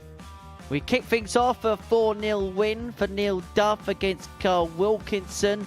Wilkie missed a lot of darts at a double in that game. Never really got out the starter's gate. The Duff man getting over the line despite not being at his best. Paul Hogan won his match against Benito van der Pas to kick things off, but probably won't want to watch it back. All sorts of shenanigans going on in that contest. But Hogan able to find a 4-3 win. That was followed by another game that went all the way. That bullseye there for Carl Wilkinson was off the back of a 1-6-1 effort. But it would be Simon Stevenson who would have the last laugh, winning out by 4 legs to 3. That double 10 sealing the deal. As for Paul Hogan, he made it 2 wins out of 2 when he got the better of Neil Duff by 4 legs to 1. Not overly enamoured in that game, the Duff man.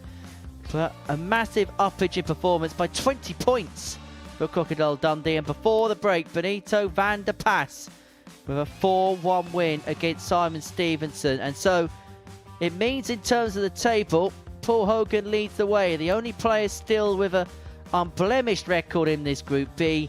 2 games played, 2 games won. Van der Pas, Duff and Stevenson all with 1 win and 1 defeat apiece. And it is the England captain Carl Wilkinson who is 0-2. Well, it's going to be England teammates that go head to head here as Carl Wilkinson takes on Paul Hogan. In fact, I just feel like I'm surrounded by a litany of the England squad because you've got them 2 on stage. They'll be playing in the men's side of the Six Nations. Laura Turner's going to be a part of the England women's side at that particular tournament. And Jared Cole's in the dungeon this evening. He's also going to be playing in the men's team. Yeah, we get everywhere, us England players. But ultimately, for the men's team captain Carl Wilkinson, this feels like a big match already. As you mentioned, Henry, he is 0 from 2. It was a better performance, a better outing for Wilkie. 59. When he lost 4 legs to 3 against Simon Stevenson, including a real purple patch of play, which had a wonderful 1-6-1 checkout, but just wasn't able to see it out. There was definitely some tension in the arm when it went to 3 apiece for Carl Wilkinson. Well, if he does win his last 2, he moves on to 4 points overnight. And after what was a very poor start, he'll be very happy with the ending. And then that's the thing with Group B in comparison to Group C, where you lose a couple of games early on in Group C, your back is instantaneously 43 against the wall. You've got to do a lot of hard yards to get yourself back into it. But in Group B, if you can antiphasize the second half of your night, 100. you put yourself in a very good position going into Friday. You put it back in your own hands again.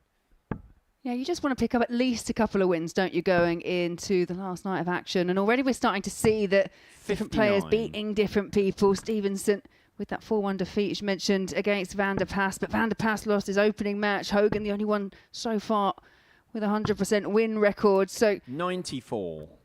Last week was an exciting culmination to Group B, and it wouldn't surprise me if we get something similar here. No, no, no, no, no! 140. Hoagie, what are you Carly doing, require pal? 108.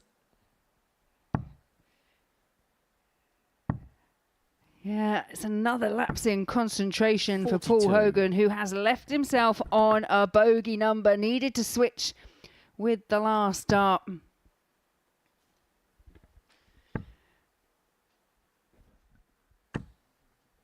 78. Carly requires 66. Well, Wilkinson here looking at 66 to take out the opening leg. 2 in hand, a double 18. 2 9s.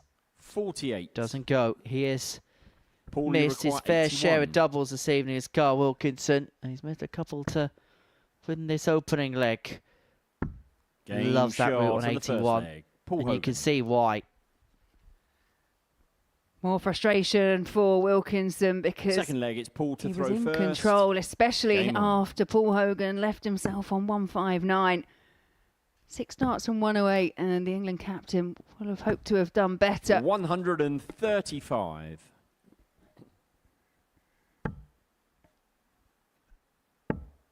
I'm going to Bring back the statement that I 81. made in his previous game against Neil Duff. How many times do you see a player win a scrappy opener, which perhaps they shouldn't have won, and then they play with a bit more freedom with the shackles 59. off because they feel as if they've got away with one? It's happened here with Hogan, there's no doubt. Winning does breed confidence. 100%. 140.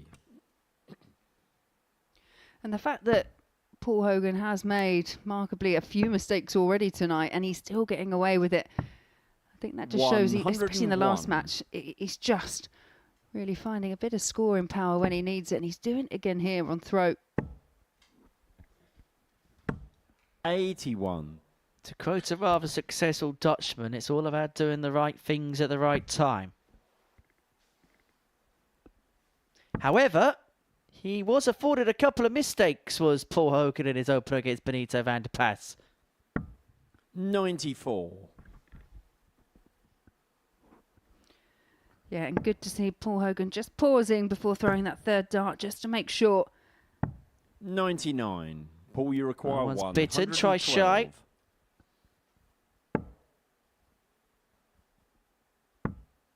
Had a 157 in his previous game. 80. He's not going to add a 112 to the mix here. Carl, you require 100. Another opportunity for a three-figure out for Wilkie. And it's 2 in hand. It's tops the Game target this shot time, in no the second mistake. leg. Carl Wilkinson. Second ton topper of the night. Took out the 161 in his Third leg, it's Carl to throw 4-3 defeat first. to Simon Stevenson. Game And he's found the square ton to break back and to level us up at one apiece. It's strange to think the last time these guys would have met probably was 26. at the Tri-Nations, where they were both playing in the same team, they were both behind each other, playing and representing their country, and now they're pitted against each other in the same group. 180. As Paul Hogan smashes in a 180 that you could have possibly fit inside a polo mint. Other mints available, but they don't have the round 83. shape. I used to like the fruity version of polos. Now then, Hoagie. No Hoagie. They actually have a similar one in 140. Canada called Lifesavers in America as well. Oh, the fruit version of them. Perfect. And actually, they've now got a gummy version of it. 83. Trust me. Go onto a very famous courier website and get them imported over here. Oh, they are good. 60.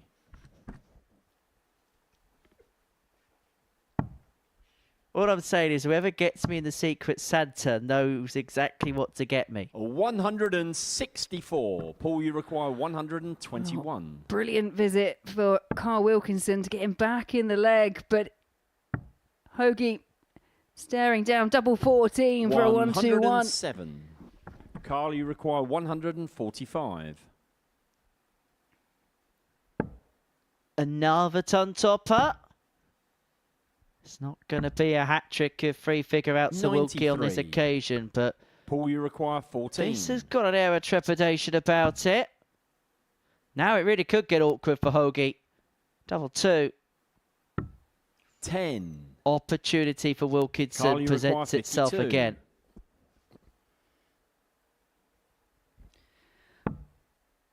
Double 16 to take the lead. 36. Paul, you require 4. It's just got a little bit scrappy.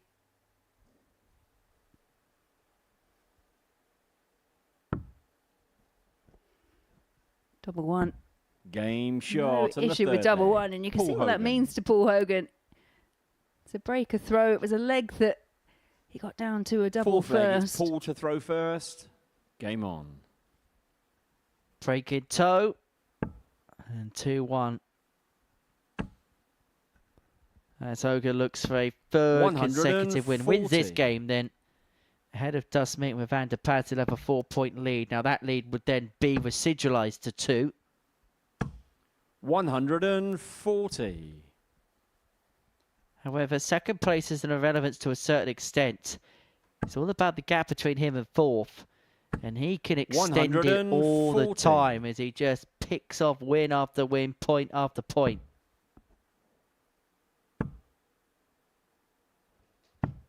59. Yeah, these two really have had a start to Group B of polar opposites. Wilkinson, when he has made mistakes, has been punished. Paul Hogan's got away with a couple, but sits firmly atop the table 129. and is on course to go within one of the match. 94. Paul, you require 92. Double 16. Game 11 shot darter, in the fourth best leg. of the Paul night. Hogan. And Hogan really is getting his teeth stuck into it, isn't he?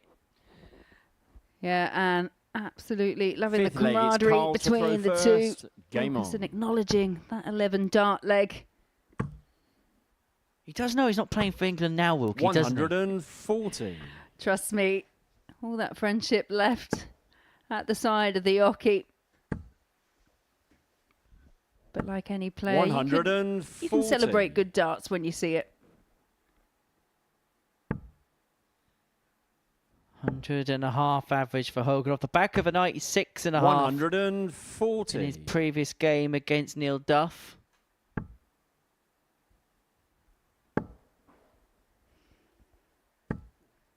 $140. Hoagie, keep finding those two treble visits. 6 140s, 1 max for Crocodile Dundee.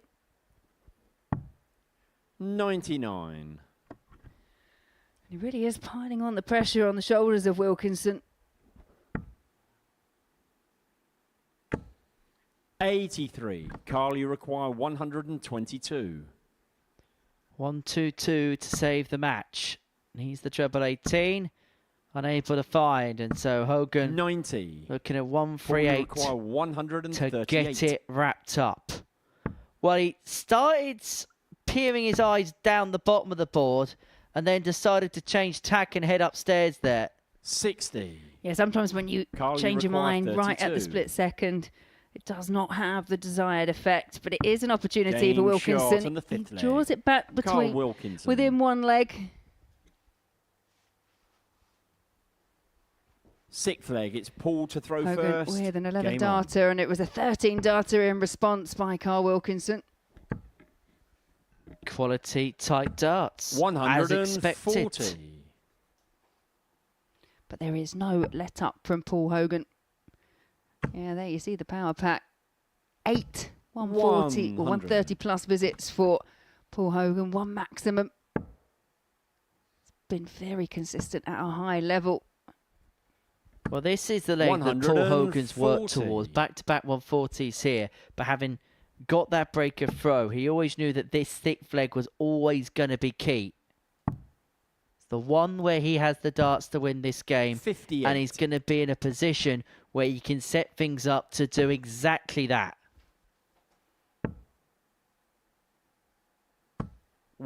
140. Hat-trick of 140s, 81 after 9. Yeah, we've already seen an 11 darter from Paul Hogan. He could wrap things up 81. with another 11. Paul, you require 81. Averaging just over 104 and change. Can get it done in 5 visits without any worries in the world. 49. Yeah, plenty of time on his side.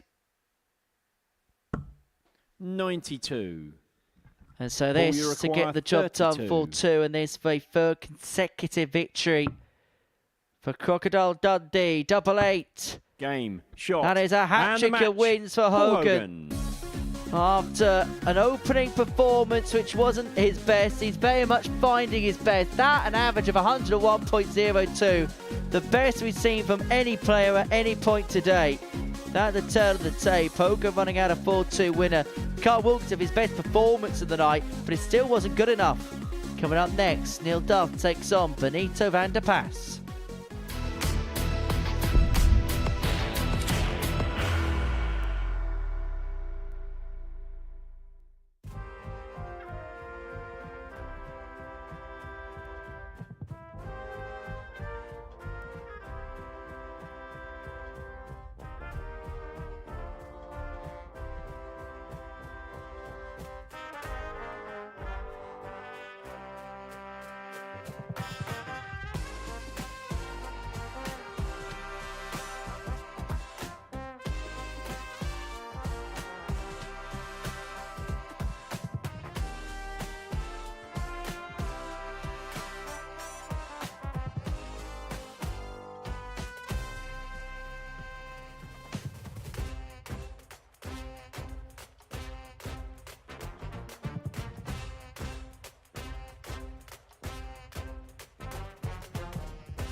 Game 7 of the night, a meeting between Neil Duff and Benito van der Pas, the two players that dropped out of Group A into this Group B, going head-to-head here.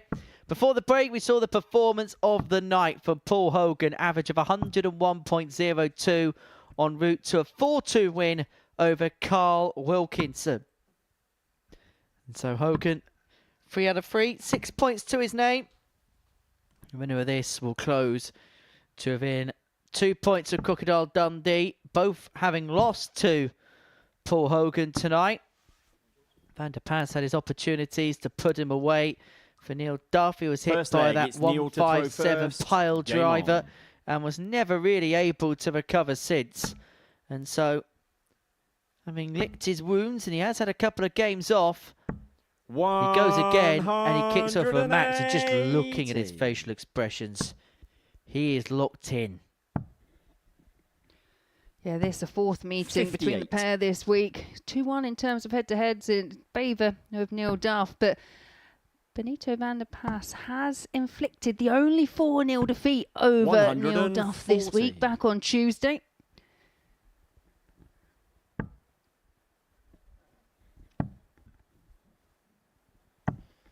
$119.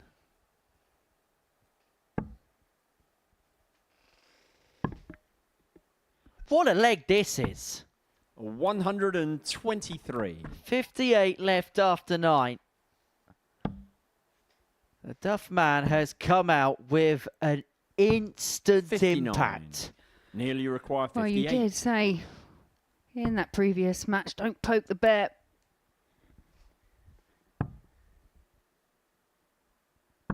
Game shot and the first. It's a brilliant opener. 12 darter to kick this match off for Duffman. The only way Benito van der Pas could have conceivably won that leg was if he hit a 9 darter. 40. Duff 1 up. And the only thing that seemingly didn't go right for him in that previous leg was a single number. 100. This is what Duff does. His bounce back ability in this format. 57. Very strong indeed. Players that aren't quite so experienced, or some players that are real overthinkers, when they suffer a disappointment, they can't get over it quick 60. enough. This format does not allow you much time to get over it. Sometimes the Super Series can be as much a battle of 60. wills as it is a battle of skills.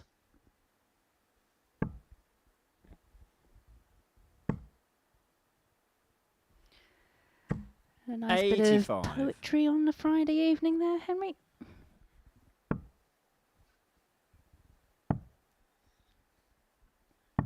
$58. We'll be doing haikus and sonnets before too long.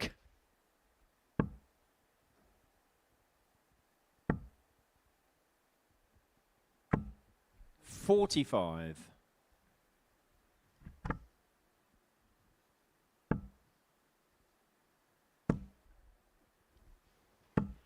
$100.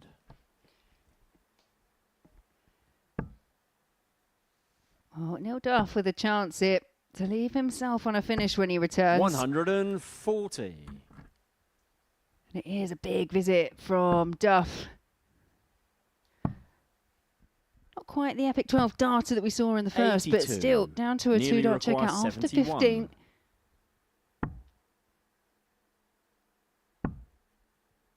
As important as anything else, it has been too much for his 31. opponent so far, who will get Benito, first you look require 104. at a finish in this contest here.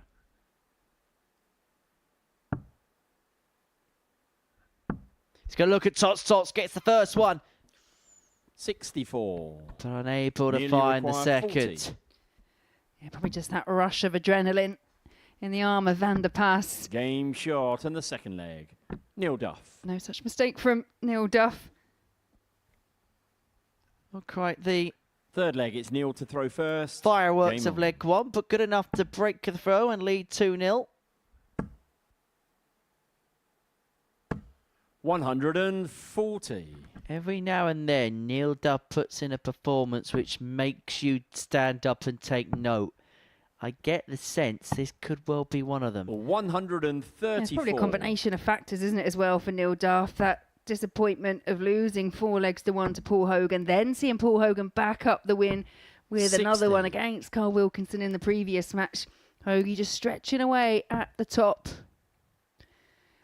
And don't forget, when we had that chat at the top of the show, Paul Hogan was 10 to 1 outsider to top the group. We did say we thought that was very big odds indeed.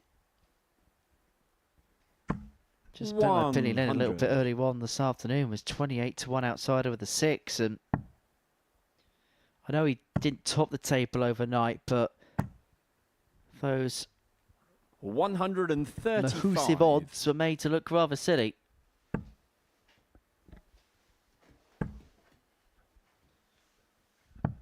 $139. Benito, you require 98. Well, Benito van der Pas so far this match has been restricted to just 1 dart at a double. He's going to get another one. It's for another double-double combination finish. And he's getting the first part right now, 62. But not the second part. There's the 3-0. Double 8. Game 15 shot on the darter. third leg. And he Neil knows Duff. that he's got away with one there because Benito played a very good leg against the darts. Fourth leg, it's Benito to throw first. Game on. Well, when he's winning tonight, Neil Duff, it feels like he does so in a comprehensive manner. 97. Carl Wilkinson 4-0 in game 1 and 3-0 to the goods here against Benito van der Pas. 55.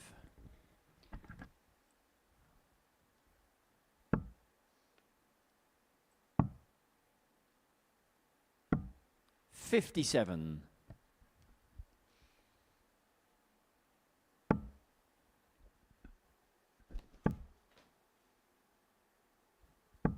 $100. Neil Duff just steadily chipping away. Just the 1 point separating them here. And 81. it's just been a bit of an up and down night so far for Van der Pas because he was a bit off his top gear when he lost to Paul Hogan. 60. And then it was a 92 average in that 4-1 demolishing of Simon Stevenson, who was favourite to top the group. 59. He currently finds himself outside of a qualifying position, just like Johnny Haynes, who was a 13 to 10 favourite to win Group C earlier on this afternoon. 100. Happy Friday, everybody. We've passed midnight here on the south coast of England. 93. What's so unique about this Group B format, because this game started on Thursday, but it's going to finish on Friday. 60. Benito, you require So you're going to go all 114. Craig David on me. Well, just like Craig David, we will all be chilling on Sunday. 94. Neil, you require don't know what chilling is. 126. He's going to get a dart for the match, a double 6 to wrap it up in style, just on the 120. inside. It's a great attempt for Neil Benito, Duff. you require 20. Just a bit of a drop dart from Duffman. Game shot on Van the der fourth Pas leg. Benito extends van der Pas. the match. One match start come and gone. Fifth leg, it's Neil to throw first. And so Game Neil on. here throwing for the match, having had a match dart move on the inside of double 6 60. off the back of a 1-2-6. But that 60 has just left the door ajar here for Van der Pas. If he could pile in a couple of trebles, even if he could just find one, he 60. would have given himself a bit of an opening in this leg. It was raining maximums, wasn't it? In his previous match, 4 180s, 4 from 6 on the doubles, but it's Duff that's threatening the maximums 140. in this encounter. Already has one to his name. But this is where the best of 45. 7 format can have volatility written all over it. Because for 3.5 legs, Neil Duff has outplayed, outmuscled, outmaneuvered Benito van der Pas. 100. But if Benito can just turn it on for a couple of minutes here, breaks here back to 3-2, hold, we're back to 3-3. However, 42. he is dropped off the boil again, and Duff has got 6 with 2:01 to jettison any of those ideas. 45.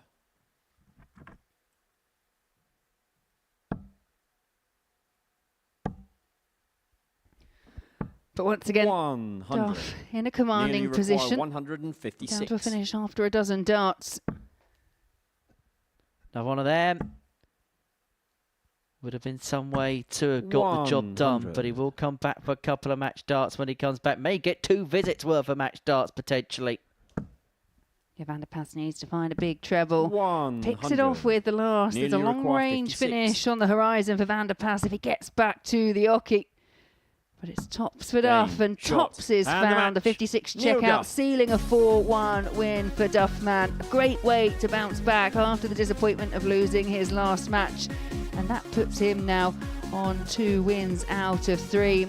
That there, the tail of the tape. It was good finishing from Neil Duff that saw him get the victory. And coming up next, we've got Paul Hogan back on the Oki against Simon Stevenson.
He needs the bullseye.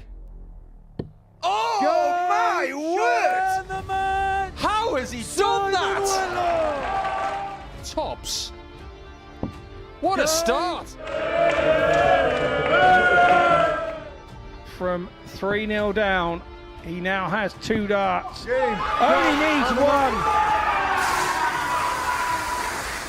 Double 4.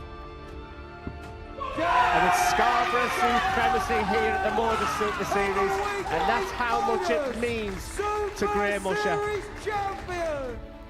And this time it is taken. Richie McKee of Northern Ireland. He could be stopped. That's how. Oh, that's a big break. That's a big finish. Because he's already hit the big fish once tonight.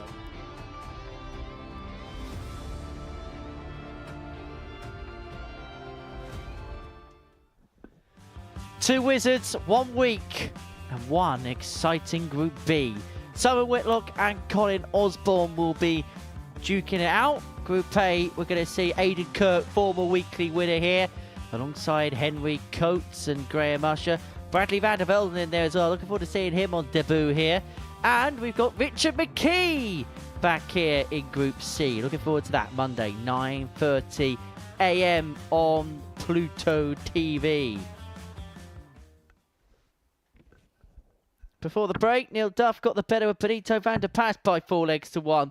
For Paul Hogan, he takes on Simon Stevenson. And this is Crocodile Dundee's last game of the night. Win it, and he'll be 4 from 4. Just like Reece Colley this afternoon, he will have a perfectly unblemished record going into Friday's play. Simon Stevenson loses this game. The maximum he'll be able to get to overnight is 4. Can still get to 6. And in fact, if he wins this game, Simon Stevenson, he will keep Hoagie on 6 points overnight. And there'll be a guarantee that the winner of Game 10 between Stevenson and Duff would join him on 6. Yeah, panic won't be setting in for Simon Stevenson just yet. Unlike Paul Hogan, who already finished for the night. Simon Stevenson, he's got those couple of games in hand, this being one of them. And it was just a case of missed opportunities on the outer ring for Simon Stevenson 60. against Van der Pas. It was 1 from 8 for the finishing, but despite that, still averaged in excess of 90, which just shows the scoring prowess of Stevenson. 140.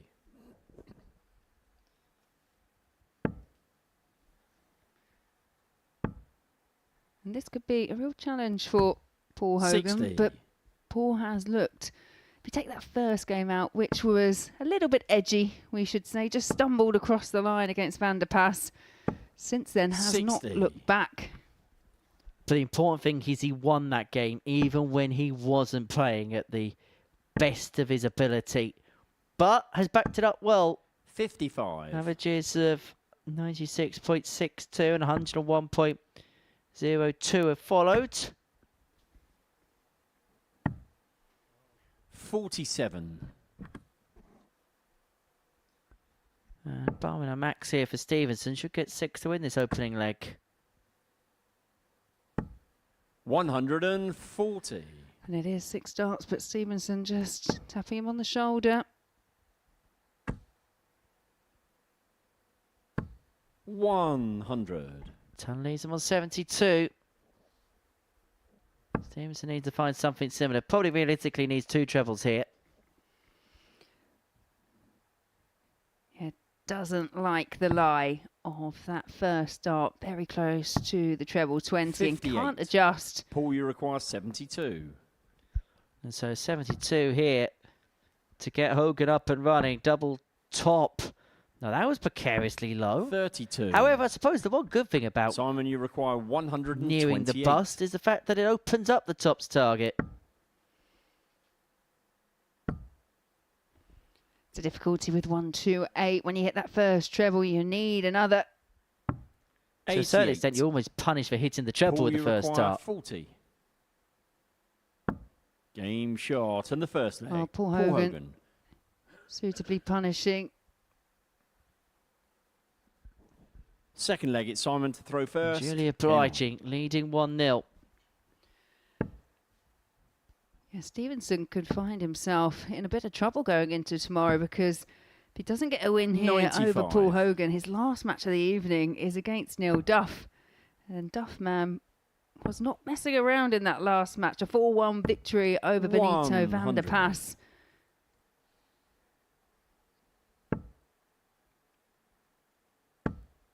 I guess it goes back to the question you were asking earlier on. Is there this new weight of expectations now? Stevenson's done quite well under this roof. I don't sense so much from him, but what might happen is because people know how well he's playing, other players might raise their game when they play him. Yeah, he has got a bit of a target on his back, which was backed up by the fact he came in odds-on favourite to 60. top the group. He's only played 2 games, won 1, lost 1, but in the game he lost, Benito van der Pas played by far the best he played this season. Averaged 92 and change, 4 from 6 on his doubles and hit 4 maxis.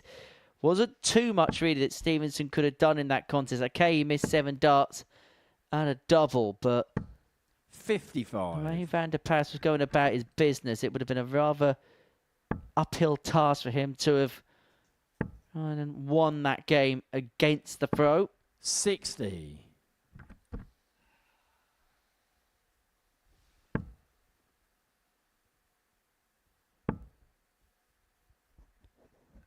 Well, the big question overnight this evening is who's going to be the pick of the polls.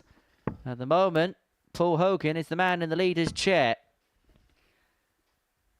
Yeah, you just led me to just double check something. Simon, you require 126. Didn't think about during that Van der Pas and Stevenson match. As Stevenson eyes up a 1-2-6. Well, that's not going to go. They actually played each other on 4 occasions back when they were tour card holders. Benito van der Pas never has lost to Stevenson, so I wonder if that just ignited a bit of fire in him. Another. Just tight. 98. And so Stevenson here looking at 68 to square this game up for 1 apiece. 2 4s. Game shot. Nay bother for Stevenson, 1-1. Stevenson clinical at the back end of leg 2. Third leg, it's Paul to throw first. Game on. Yeah, neither player playing at their very best. 60. But as Paul Hogan has shown, he can win when he's embroiled in a battle, or he can win at a counter. The best players find a way of getting over the line even when they're not at their best. We speak a lot about B games, but for Paul Hogan, that's more of a C game in which he beat Benito van der Pas with. 85. He won't care. A win's a win's a win. One thing we can be pretty confident of is coming in tomorrow when we look at the odds. I've got a funny feeling that Paul Hogan will not be sat at 10-1 to win the group. No, he might finish his campaign at 10-1 tomorrow, but he won't be odds on at 10-1.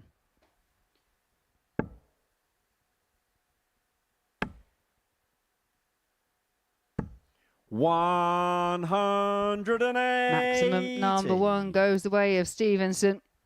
And it sets up a bona fide break opportunity. 140. Simon, you require 96. Well, this game was a little bit cagey for the first couple of legs, but as Stevenson just eventually found a spark. 56. He's himself on tops after 12, forcing Hogan to take out the 156. No heroics like the 157 we saw from Paul Hogan earlier on this evening. 82. Yesterday evening, Simon, I should say. you require 40.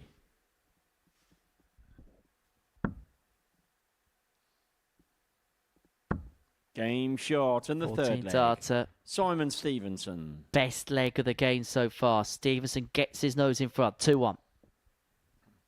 Fourth leg, it's Simon to throw first. Game on. It's a break and Hogan most definitely on the back foot.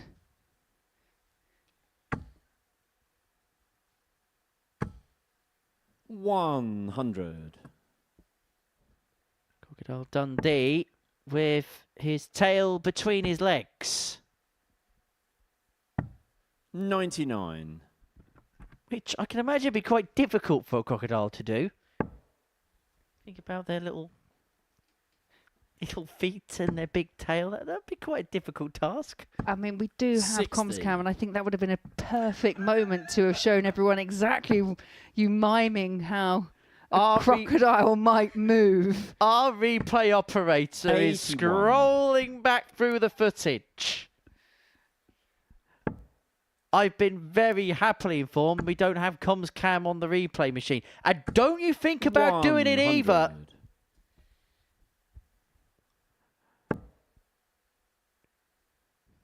Could be a career ender, that. 140. Well, it was definitely not one on my bingo card watching you try and imitate a crocodile. 100. Well, Stevenson first to a finish, but Hogan looking to try and find a way of breaking straight back, and he'll be on a much better finish if he gets to 100. return. Simon, you require 141. 141 to go 2 clear. For 19. Gets it, double 12. 129. Paul, you require 81. Just on the inside, Hogan back for 81 to level up at 2-2. Double 18. Game shot on the fourth leg. And that's Paul the break Hogan. back. Stevenson misses double 12 for the 141. Hogan Fifth leg, it's with Paul that to 81 throw check first. and a 14 Game darter on. gets us back on terms.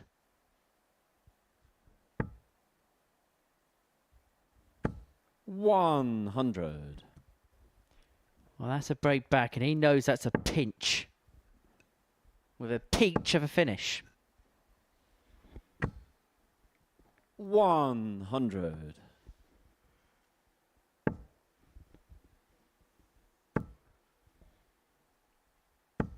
140. Well, the pair have definitely stepped up over the last couple of legs. Paul Hogan, see when he 60. really got the bit between his teeth, looking to go through the card.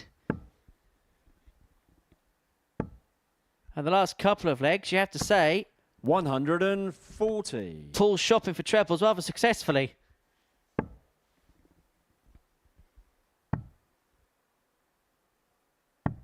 $96. Paul, you require 121. Yeah, shake of the head, because nowhere near the 25. 81. But the course correction was very good. Tops left after 12, and I just wonder how much that 81 check out in the 140. previous leg Paul, you may well require bear 40. fruit. He does like a little pop Game 81 shot on the finish, fifth doesn't he? leg. Paul Not Hogan. the first time we've seen that from Paul Hogan this evening. Well, 13 darter, Sixth best leg, it's of the Simon match to so throw far, first. and Paul Hogan Game a on. leg away from completing the card on the opening night's worth of play in this Group B. 100.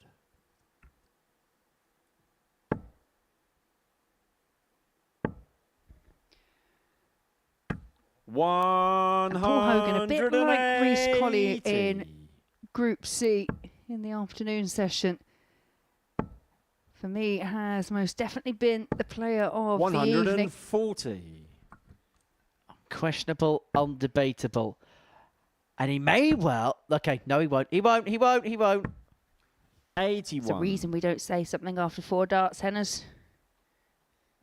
I just felt it. 45. I just turned out to be wrong again. Like every other time.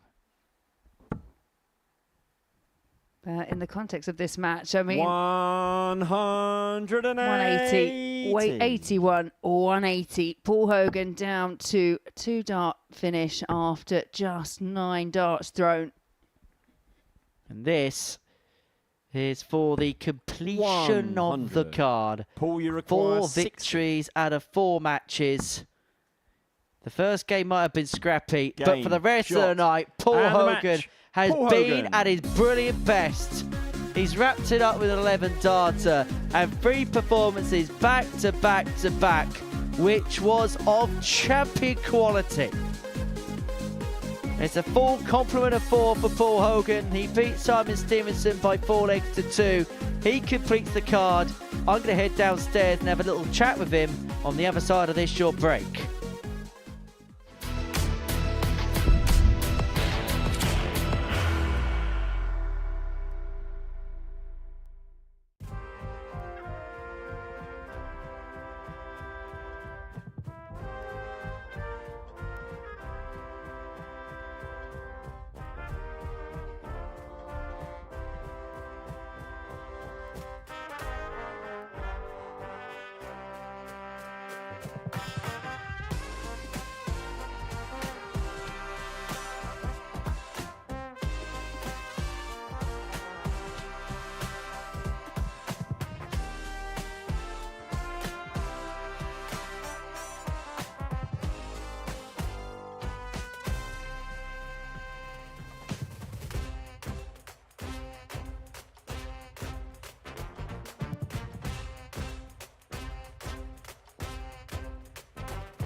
It has been the perfect night for Paul Hogan. They're sealing a 4-2 victory over Simon Stevenson.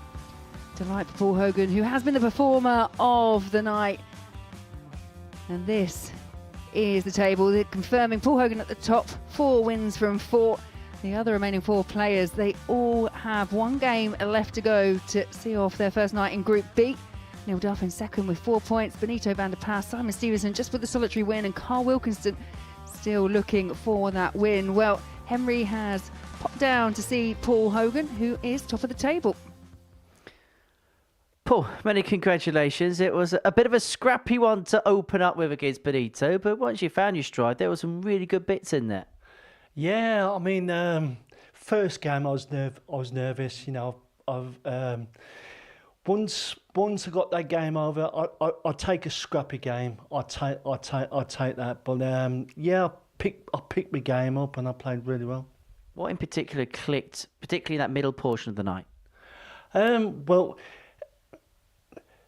I mean, to be honest, there's so many good players here. They've all won a title, and I know how to pick pick my game up, and then they just flew for me. In some weird way, does that make your job a little bit easier? Because you know when you're in a field like this, any mistakes that you make are going to be pounced upon.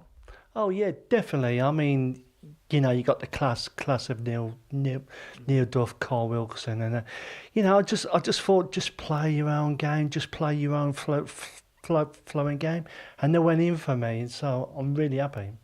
So top of the table overnight, what do you feel like the job's got to do to cement your place into Saturday tomorrow? Well, I've just got to get off to a good start again, and you know, I've just got to play my own game and don't think about it. You know, I've just got to go up there and just play my own dance.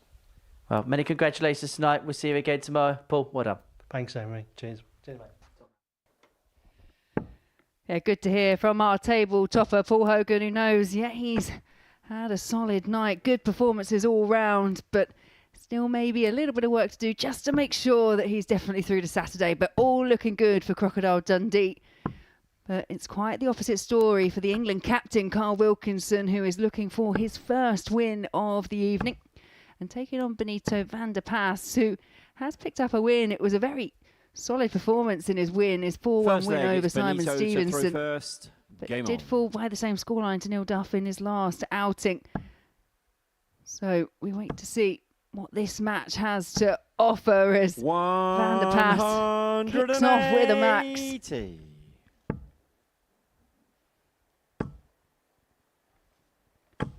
140. You have to say that for Wilkinson, it was a slow start. It was on the wrong end of a 4-0 scoreline against 140. Neil Duff. Has battled, has got better as the night's gone on, but has just run into some really solid performances. And he may be having the same issue here against Van der Pas, who has kicked off his final match in emphatic style.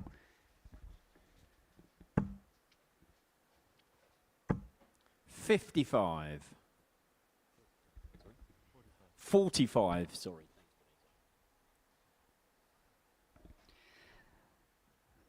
Van der Pas down to a 3-dart checkout after 9 darts thrown.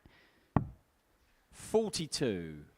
Benito, you It's require the 136. penultimate game of this evening's session. Final game will be Stevenson against Neil Duff. 86.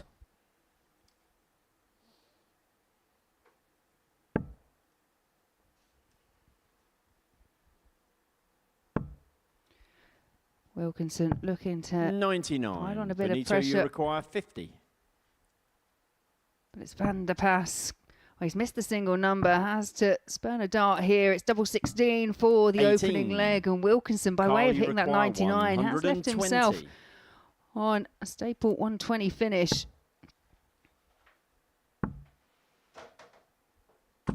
Game shot and the first And the 120 goes for Carl Wilkinson. He pinches the pocket of Benito van der Pas. Second leg, it's Carl to throw first. Game on.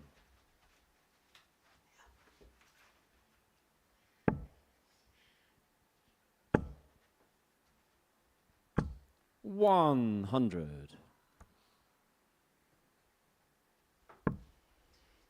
Yeah, good opening leg from Wilkinson. He was really up against it. Van der Pas kicked off 180, 140, but he clung on in there and he's managed to find an early break of throat.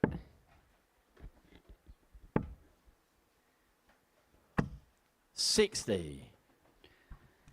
And this feels like a relatively important game for both these players. But for Wilkinson, to go into day two, trying to get a 41. qualification spot without picking up a win, all the pressure must be on the shoulders because you would feel like you'd need to go through the card like we've seen Paul Hogan do today. 95.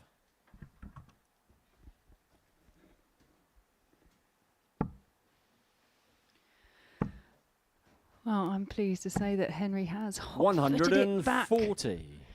Definitely not pleased. Well, I can let everyone know.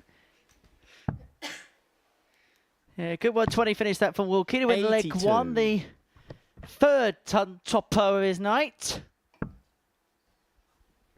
Yeah, Carl Wilkinson, I was saying, he still had some really good moments, but as he's up to his level, so has his opponents. 164. And that has been the issue. This is the first game that you feel he's got a little bit of control on, although he was slightly on the back foot in that opening leg because Van der Paas is scoring. That started off very well indeed.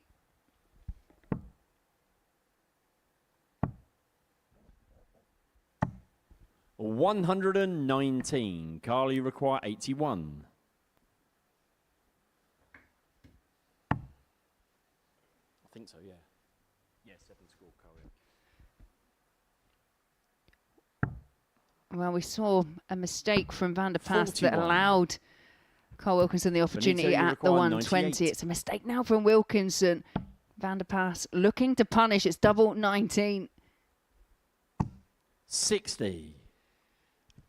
Well, Carl, in you the first require leg, 40. Carl Wilkinson had to bide his time and find a moment of quality. This, he hopes something rather routine. Game routine, shot. double 5 finds him 2-0 Carl up. Wilkinson.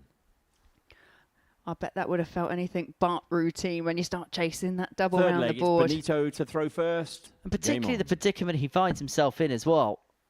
Because he'll feel like he's chasing everything. 59. 0-3 for the night. Doesn't want to end the evening pointless.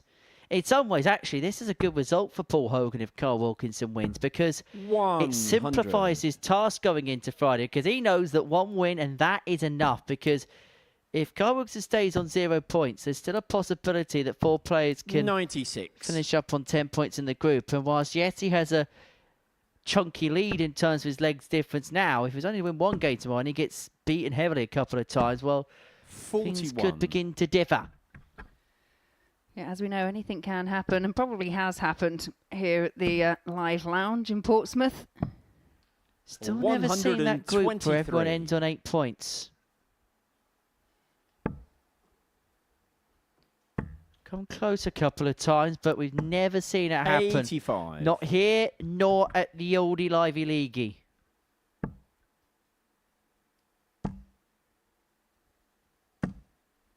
$100. But this, a good response again from Van der Paas. 60. Benito, the you stage of the require first leg where 123. he just fluffed his line slightly. And he's in the 7 again. 45.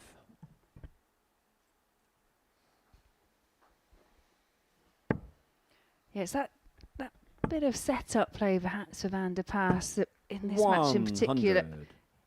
isn't quite Benito, working. you require 78. It's just allowing the opponent a little bit of hope. Should be on something a bit more attainable from this point. 58.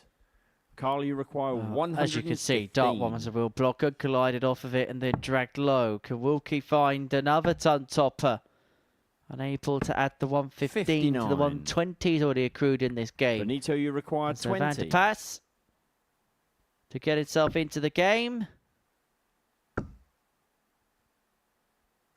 Eventually finds double 10. Leg. Benito Van der Paas. Yeah, and he worked his way in beautifully. Fourth leg, it's Carl to throw first. Game on. But Carl still has the slight advantage in this match. He has broken the Van der Paas throw.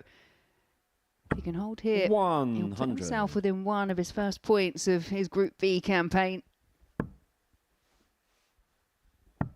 And the way this group's beginning to take shape, even just 1 win might put him in the picture, particularly if Neil Duff beats Simon Stevenson in the last. Effectively, you've got 2 players away and clear. They're virtually there in terms of qualifying through, particularly Paul Hogan. And then you feel like the other 3 players are then scrapping for that final spot come Friday night. And as a player, that's all you kind of want. You just want the opportunity to be able to try and qualify. 60. I've played in women's weeks here where a lot of it's been in my own hands and I've managed to kind of qualify comfortably, but I've also been in that position where you're hoping and you're waiting for other people to help you out. And sometimes it happens, sometimes it doesn't, but it's horrible not being in control. You didn't do what Johnny Haynes did and go on a train, did you? 100. Did not. No, because I always know that if I do get knocked out, then I end up back in this commentary box. What you mean is you're the only player guaranteed to be here on Saturday? I am, yeah. Require 141. I get the sense that people that pick you to play don't have much faith in you, Laura. Yeah, I normally get the, well, if you don't make it through, yes, 81. that's fine. I learn not to take it personally. I do wonder if that's why I was in essentially a group of death last time I was here at Women's Week. 43. Carl, you require 60. Otherwise, phones would have been going off hooks on Saturday morning. As Wilkinson looks at tops. Game shot and the Flick fourth off the leg. barrel and Carl into Wilkinson. the bed. Wilkie 3-1 up. Yeah, but he still doesn't look happy. Fifth leg, it's Benito to throw first. Game on. 140.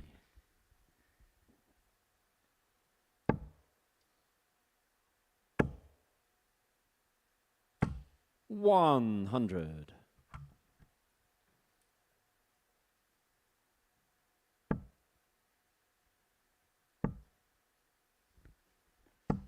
I feel like as the nights weighed on, some of the intensity and some of the ferocity that we saw in the opening few games are just beginning to wane a little bit. 140. Well, you did mention as well, Van der Paas, he's gone from throwing arrows from 9:30 in the morning to now transitioning to throwing at 10 o'clock at night. 49. Does feel very different when you go from that early morning to essentially what would probably be classed as your bedtime. Well, you go from darts being the first thing you've got to do when you wake up to being the last thing you've got to do in the day. 137. Carl, you require 161. 161 again for Wilkinson, and he cannot repeat the feat. 55. Benito, you require 75. So to keep the game going just a little bit longer. And to do so, Van der Paas look at a double top 55. just underneath. Carl, you require 106. And so Wilkinson looking to end his night with some kind of blessing. Double 16 for Game, 106 shot. finishes. Another And the ton match. topper. Carl His Wilkinson. fourth of the evening. And that for Carl Wilkinson, his first win. It comes at the last against Van der Paas, for whom he stays on 2 points. Simon Stevenson may also finish the night on 2 points.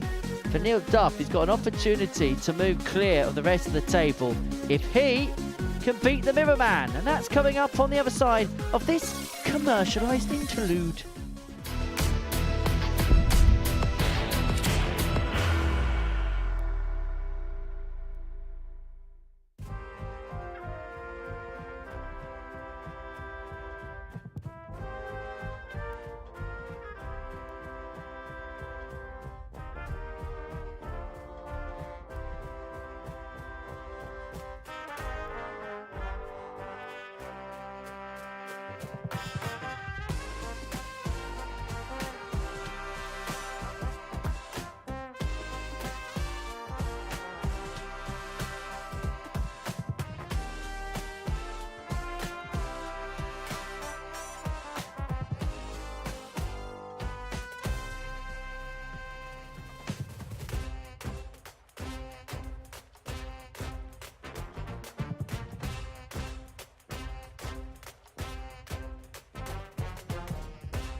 Well, it took him all night, but finally Carl Wilkinson is into the winner's enclosure. 2-ton plus checkouts en route to a 4-1 win against Benito van der Pas. So he and Benito both on 2 points, as too is Simon Stevenson. Now, he can only finish this evening in 2 positions now, can the Mirror Man, and that is in 5th or 3rd.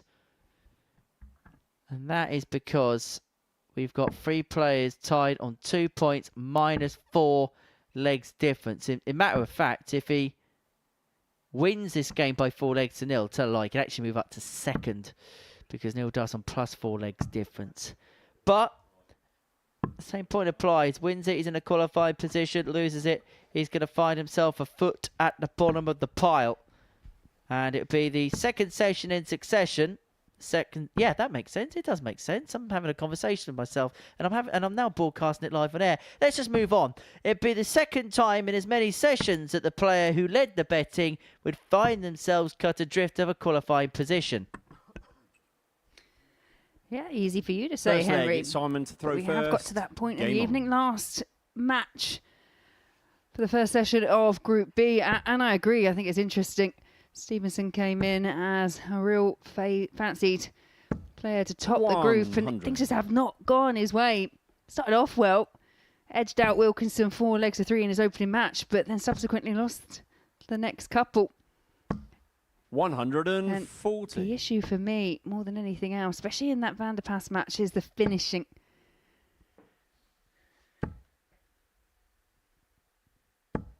$100. Yeah, 1 from 8 in that particular contest. As for Duff, looked like what happened in his 2nd game against Paul Hogan just lit a bit of a fuse. Much better performance in his 3rd match against Benito van der Pas. 100. And can make an argument. He's wrestled the throw off for Stevenson here. 6 on 226 to get a break in the opening leg. 45. But only 45 scored on the 3rd visit for Duffman. Yeah, let Stevenson off the leash somewhat. 100. Again, he utilises that first start as a little stacking system so well. For potential red pen leg, 4 tons, and now looking at 101. 100. Simon, you require 101. Treble 19 for double 12 for a 101 and a 15 dart opening gambit. Nearly you require 81. And so tough hitter looking at 81. Now looking at 78. And now 41. staring in the background is Simon Stevenson. Simon, you require 24. Has 3 in hand at double 12 to go 1-0 to the goods. Game shot in the first leg. Simon Stevenson. What the Argyle man does. Second leg, it's Neil to throw first. Game on.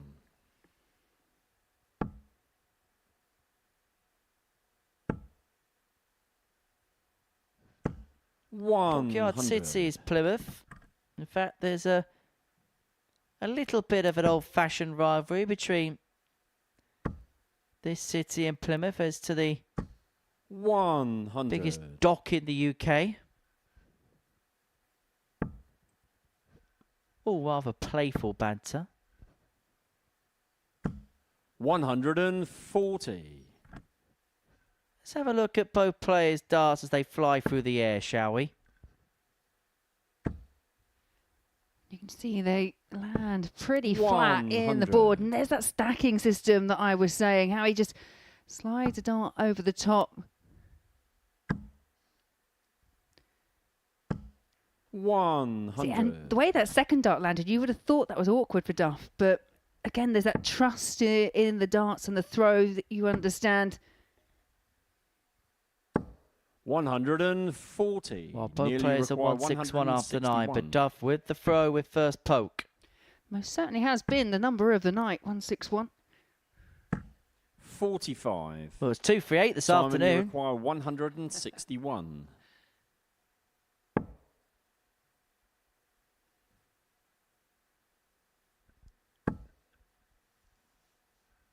Well, from 161 to 49. 116. Neil, you require 116.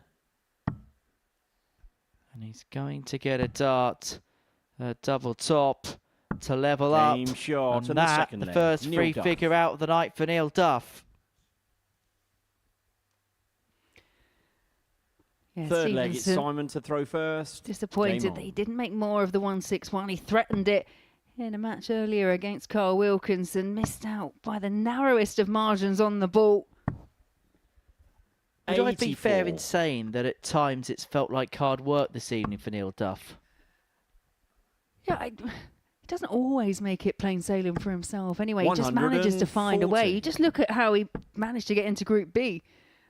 As I mentioned before, he got in here by one solitary leg.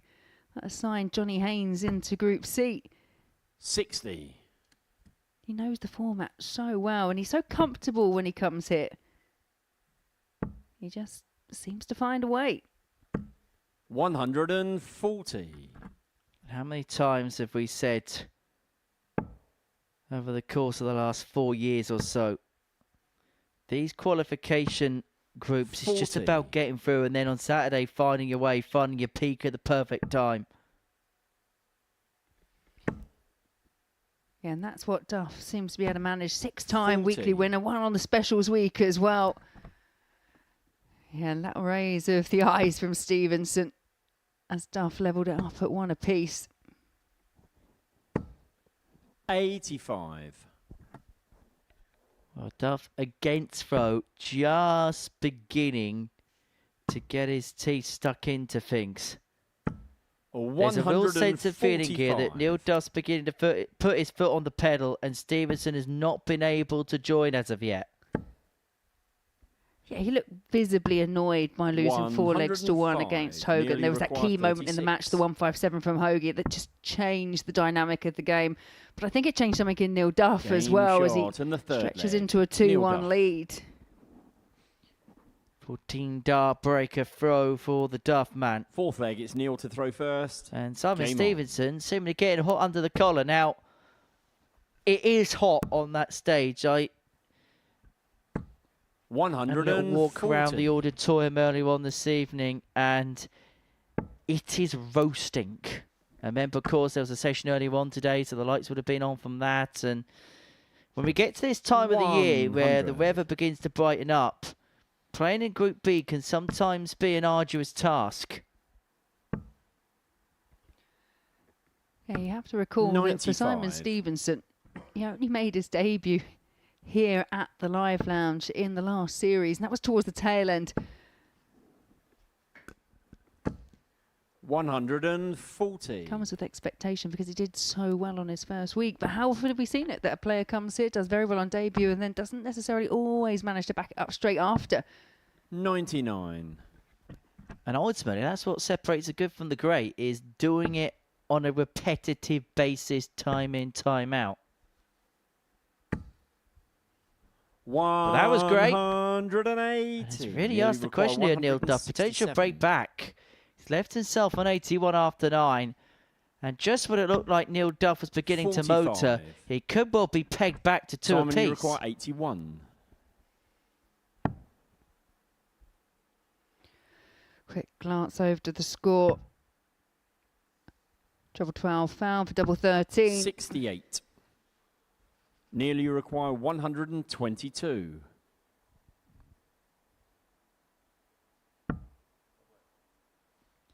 Not to be on this occasion, and so Stevenson will be hoping that 13 is lucky for him. Nothing wrong with the number 13. I was born on the 74. 13th. Simon, you require Probably why it's 13. unlucky. Well, it's definitely unlucky for Sam. Is it unlucky for Stevenson? Game shot and the Yeah, fourth not leg. at all. No, Simon you see a Stevenson. counter reaction from Simon Stevenson. Parity again at 2-all. Fifth leg, it's Simon to throw first. Game on. A Desmond game.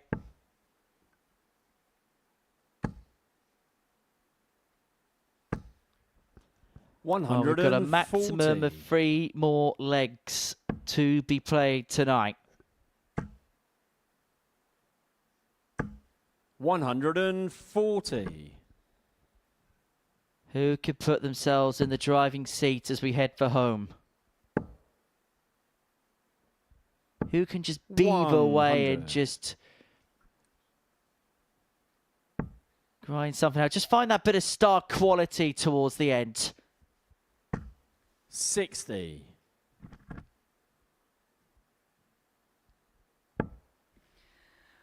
Well, at the moment, it's Stevenson who seems to have found the extra gear. 140. Down to 121 after 9. 60. Simon, you require 121. Well, this game, all of a sudden, is beginning to change face. Just when it looked like Neil Duff had all sorts of control. 85. Stevenson has missed a dart to lead 3-2, but he is going to get more.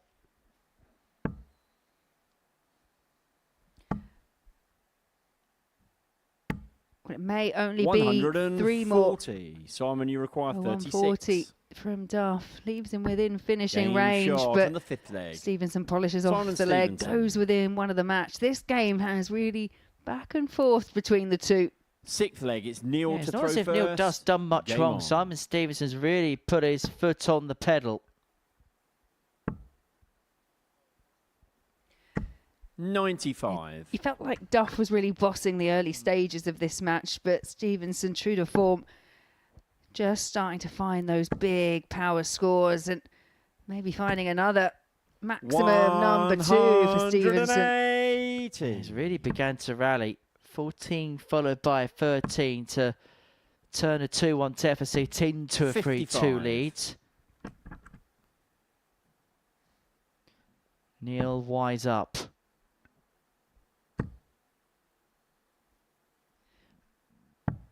Players have 59. certain tells. That's Neil's. I think the most famous one here is the Robert Thornton. Oh, Robert. 45. Yeah, you have a few players that are quite audible in telling themselves off. Robert Thornton, Conan Whitehead, who was here just last week, he will often shout at himself. 134. Yeah, as for Neil, he's quite easy to read, and that smirk on his face, I think he feels that this road might be 31. run. Simon, you require 128. He has found a purple patch right at the end of the night here, has Simon Stevenson. And it has just been too good for the 96. former Lakeside champion to muster. Yeah, setup play was brilliant there from Stevenson, down to a double after a dozen. 83. Well, Simon, you this require could 32. be back-to-back 13 darters if he gets it first start. Game Back-to-back shot. And the 13 match. darters it Simon is. Stevenson. For Neil Duff, he might feel like that was an opportunity missed, but that was a big win for Simon Stevenson and a big performance to finish off his night and the night as a whole. An average of 98.82. As I mentioned, back-to-back 13 darters to get the job done. Neil Duff led that game by 2 legs to 1. Took out that 116, he was looking good. But Stevenson found something big right at the very end. So he finishes up on 4 points, same as Neil Duff, but it's Paul Hogan that leads the way. 4 wins out of 4, 8 points to his name, and we're going to analyse all the action on the other side of this short break.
Well, this is the tail of the tape as far as our Group B session is concerned on this Thursday evening here at the Live Lounge. It was a session that, in the end, was dominated by Paul Hogan. A slow start, but 4 wins out of 4 means that he has control at the top of the table. But below him, well, chaos has ensued. And no, I'm not talking about Reece Colley.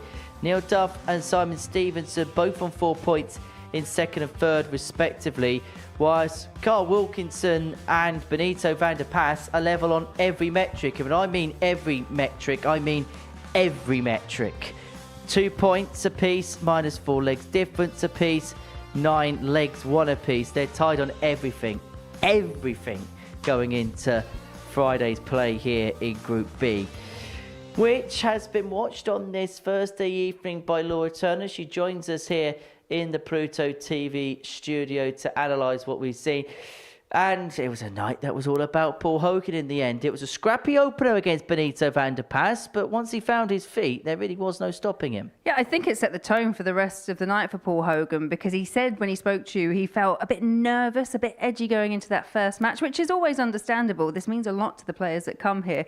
But ultimately, after that, there was just no looking back. We've had ton plus averages from him. He was very consistent, but at a high level. And yeah, it deserves his place at the top of the table. A man who knows what it's like to win weeks here. And it was interesting him speaking in the interview that he felt very nervous going into that first game. Now, he's probably one of the most experienced players, not just in this building, but in terms of what he's done in other arenas, literally over the course of the last 30 years. It just goes to show what that stage can do, that highly experienced campaigners like him can still feel the jitters a little bit. Yeah, and I think it shows that the players care. Obviously, we've seen him. He's played and done good things at the UK Open. He's played in World Championships at Lakeside. So the fact that he has got that nerves, maybe that is the edge that some players, they need in order to produce their best. But once he got over, I think, those real initial nerves in his opening match, as we say, well, the rest is history. And now he's in such a strong position to qualify for Saturday. Let's talk about the 2 on 4 points. We'll begin with Simon Stevenson, who put in his best performance of the night just there against Neil Duff. Yeah, he'll feel like he's rescued his night with that last win. It was looking close. Duff really did dominate at the beginning of that match, but Stevenson just started to find that scoring price that we know that he's associated with from when he was here last time. So I think he'll leave the building feeling quite happy to be on 4 points and just be right in contention. Was there a target on his back tonight, do you think? Perhaps. Definitely, because everyone's talking him up. We've heard people mention his name, myself included, as perhaps a winner for Champions Week this series based on what we saw last time out. So, yeah, you go in as the favourite to top a group and everyone's going to have to try and up their game to beat them. And that's what I think's happened quite a lot tonight to Simon. In terms of Neil Duff, will he feel as if there was points left out there this evening? Yeah, I think so. He wears his disappointment on his face. You can just tell exactly how he's feeling. And the 2 losses that he sustained, I think they were just key moments which changed the match. And that will be a point of frustration for him, because ultimately he was bossing a lot of that for a lot of the time. He did look like he was in control, but it's all about getting across the line. So again, he leaves on 4 points. But I think whereas Stevenson will be happy that he's managed to turn his evening around, Duff will be a little bit disappointed. How about the 2 on 2 points, Benito and Carl? What would be your assessment of their evenings? Carl's had a tough time. He was really slow in his opening match, and that a bit like Paul Hogan, he went off on a positive mindset. I think Carl was really on the back foot, especially playing in matches 1 and 3. 50% of his games, no points. He knew it would be tough, but managed to get across the line. But no big celebration when he won. It was very muted, which I think just shows that he just wasn't happy, perhaps, with the level of performance tonight. As for Benito, a bit in and out, but I suppose we've been speaking about it in commentary. It's kind of as expected this week. Yeah, but when it all comes together, it's fantastic. That match in the middle that he picked up, it was a 92 plus average. There was 4 maximums in there. He absolutely blew the opponent away. So we know it's in there, but we're now talking on day 4 for Benito van der Pas, who has had this hiatus away from the sport. So it's just maybe about those kind of energy levels and maintaining that. But again, there are signs that, that Benito is going to be playing really well really soon. How would you categorise the night as a whole? It was a was a bit like everyone beating everyone. There were some really strong moments, some really big finishes, timely finishes from players. But other than Paul Hogan, if you take out that first match, I don't think anyone's really found their footing. No one's taken, no one's got the consistency at the right level at the moment. This could all change tomorrow because obviously there's only one session left. And it is a group with proven quality. And we saw some quality Group C early on this afternoon. Reece Colley picked up all 5 wins in that particular group. And it was a very strange day because it was a day dominated by the players who came straight into that group. Yeah, and it's not the narrative that we normally find. We normally find the ones warmed up from Group A are the ones that they kind of hit the ground running. But as you say, it was the newcomers that made the real impact, and none more so than Reece Colley, who I'm delighted to say is probably playing some of the best darts that we've seen from him for a while. It's amazing how picking up his brother's darts in the garage has just paid dividends. Yeah, I think he said this is the first tournament that he's actually played, but he's been practicing with them. They go straight, and he proved they go straight. They also hit quite a lot of 180s, and they hit some good finishing too. Right, 12 hours on. I think it's time to call it a night. Right, we shall reconvene in the morning. Hope you could join us as well. Plenty coming up across Pluto TV. Coming up next, the Tungsten Talk is with Jamie Hughes. Doesn't look too happy in that picture, I've got to be honest. That's coming up in a few moments. That's the face everybody pulls when they realise they've got to be interviewed by me, you see. It's the fear of dread that gets put into all of them. Group C continues at 1 o'clock tomorrow. Reece Colley top of the table after a perfect day there. Paul Hogan doing exactly the same in Group B from 10 in the evening. Steve West, the first player to have confirmed of his place through to Saturday night. He will be looking to level Neil Duff's record of 6 weekly wins when that gets underway from 7:30 p.m. Whilst the Gambler Graham Usher, former Series 1 up, the first ever Series runner-up, is in action as Week 3 gets underway. That is on Monday morning for 9:30 a.m. But as far as this group is concerned, it was Paul Hogan who was perfect. We shall see you tomorrow from 1. Bye-bye for now. The new Modus Super Series champion. Oh my word! It's another incredible moment tonight. Jeff Smith. It's match start. 5-star performance. Goal for Big Fish. It's double.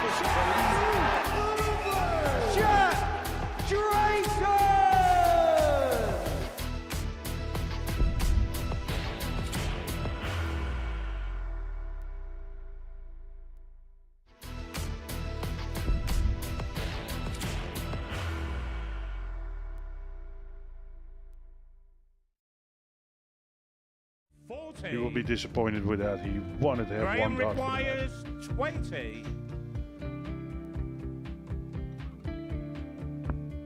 Graham Usher wins the first game of Champions Night, and it was an absolute ripper.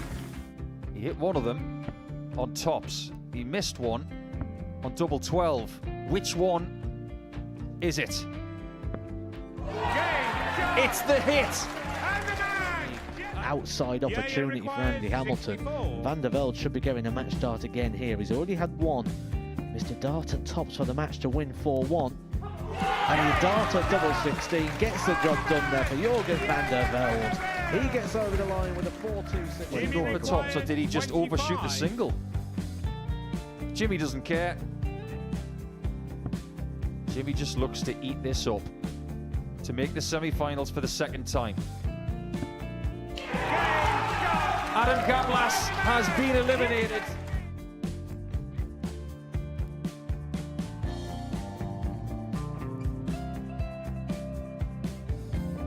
Keep us guessing. This time he's trying to leave double 18. He knows best, and he takes the lead. He is 2 darts away Jeff requires 86. from a Super Series final. He's 1 dart away. He doesn't need any more darts. Jeff Smith makes the Series 11 final.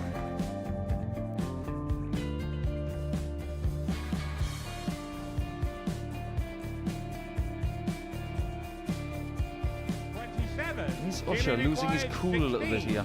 Oh, absolutely. Right now, I'd say the head's gone, and you don't have long to recover. It is very, very short format darts. Vansky's halfway to victory. He only needs one more. Jimmy Van Ski is yet again into a Modus Super Series final.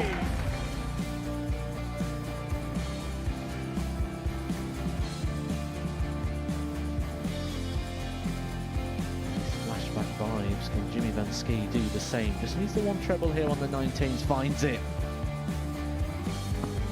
For the ball. 101! Oh, unlucky. A lot of pressure on it. He's going to split it. 2 darts for double 4 for the match. Game! Shot!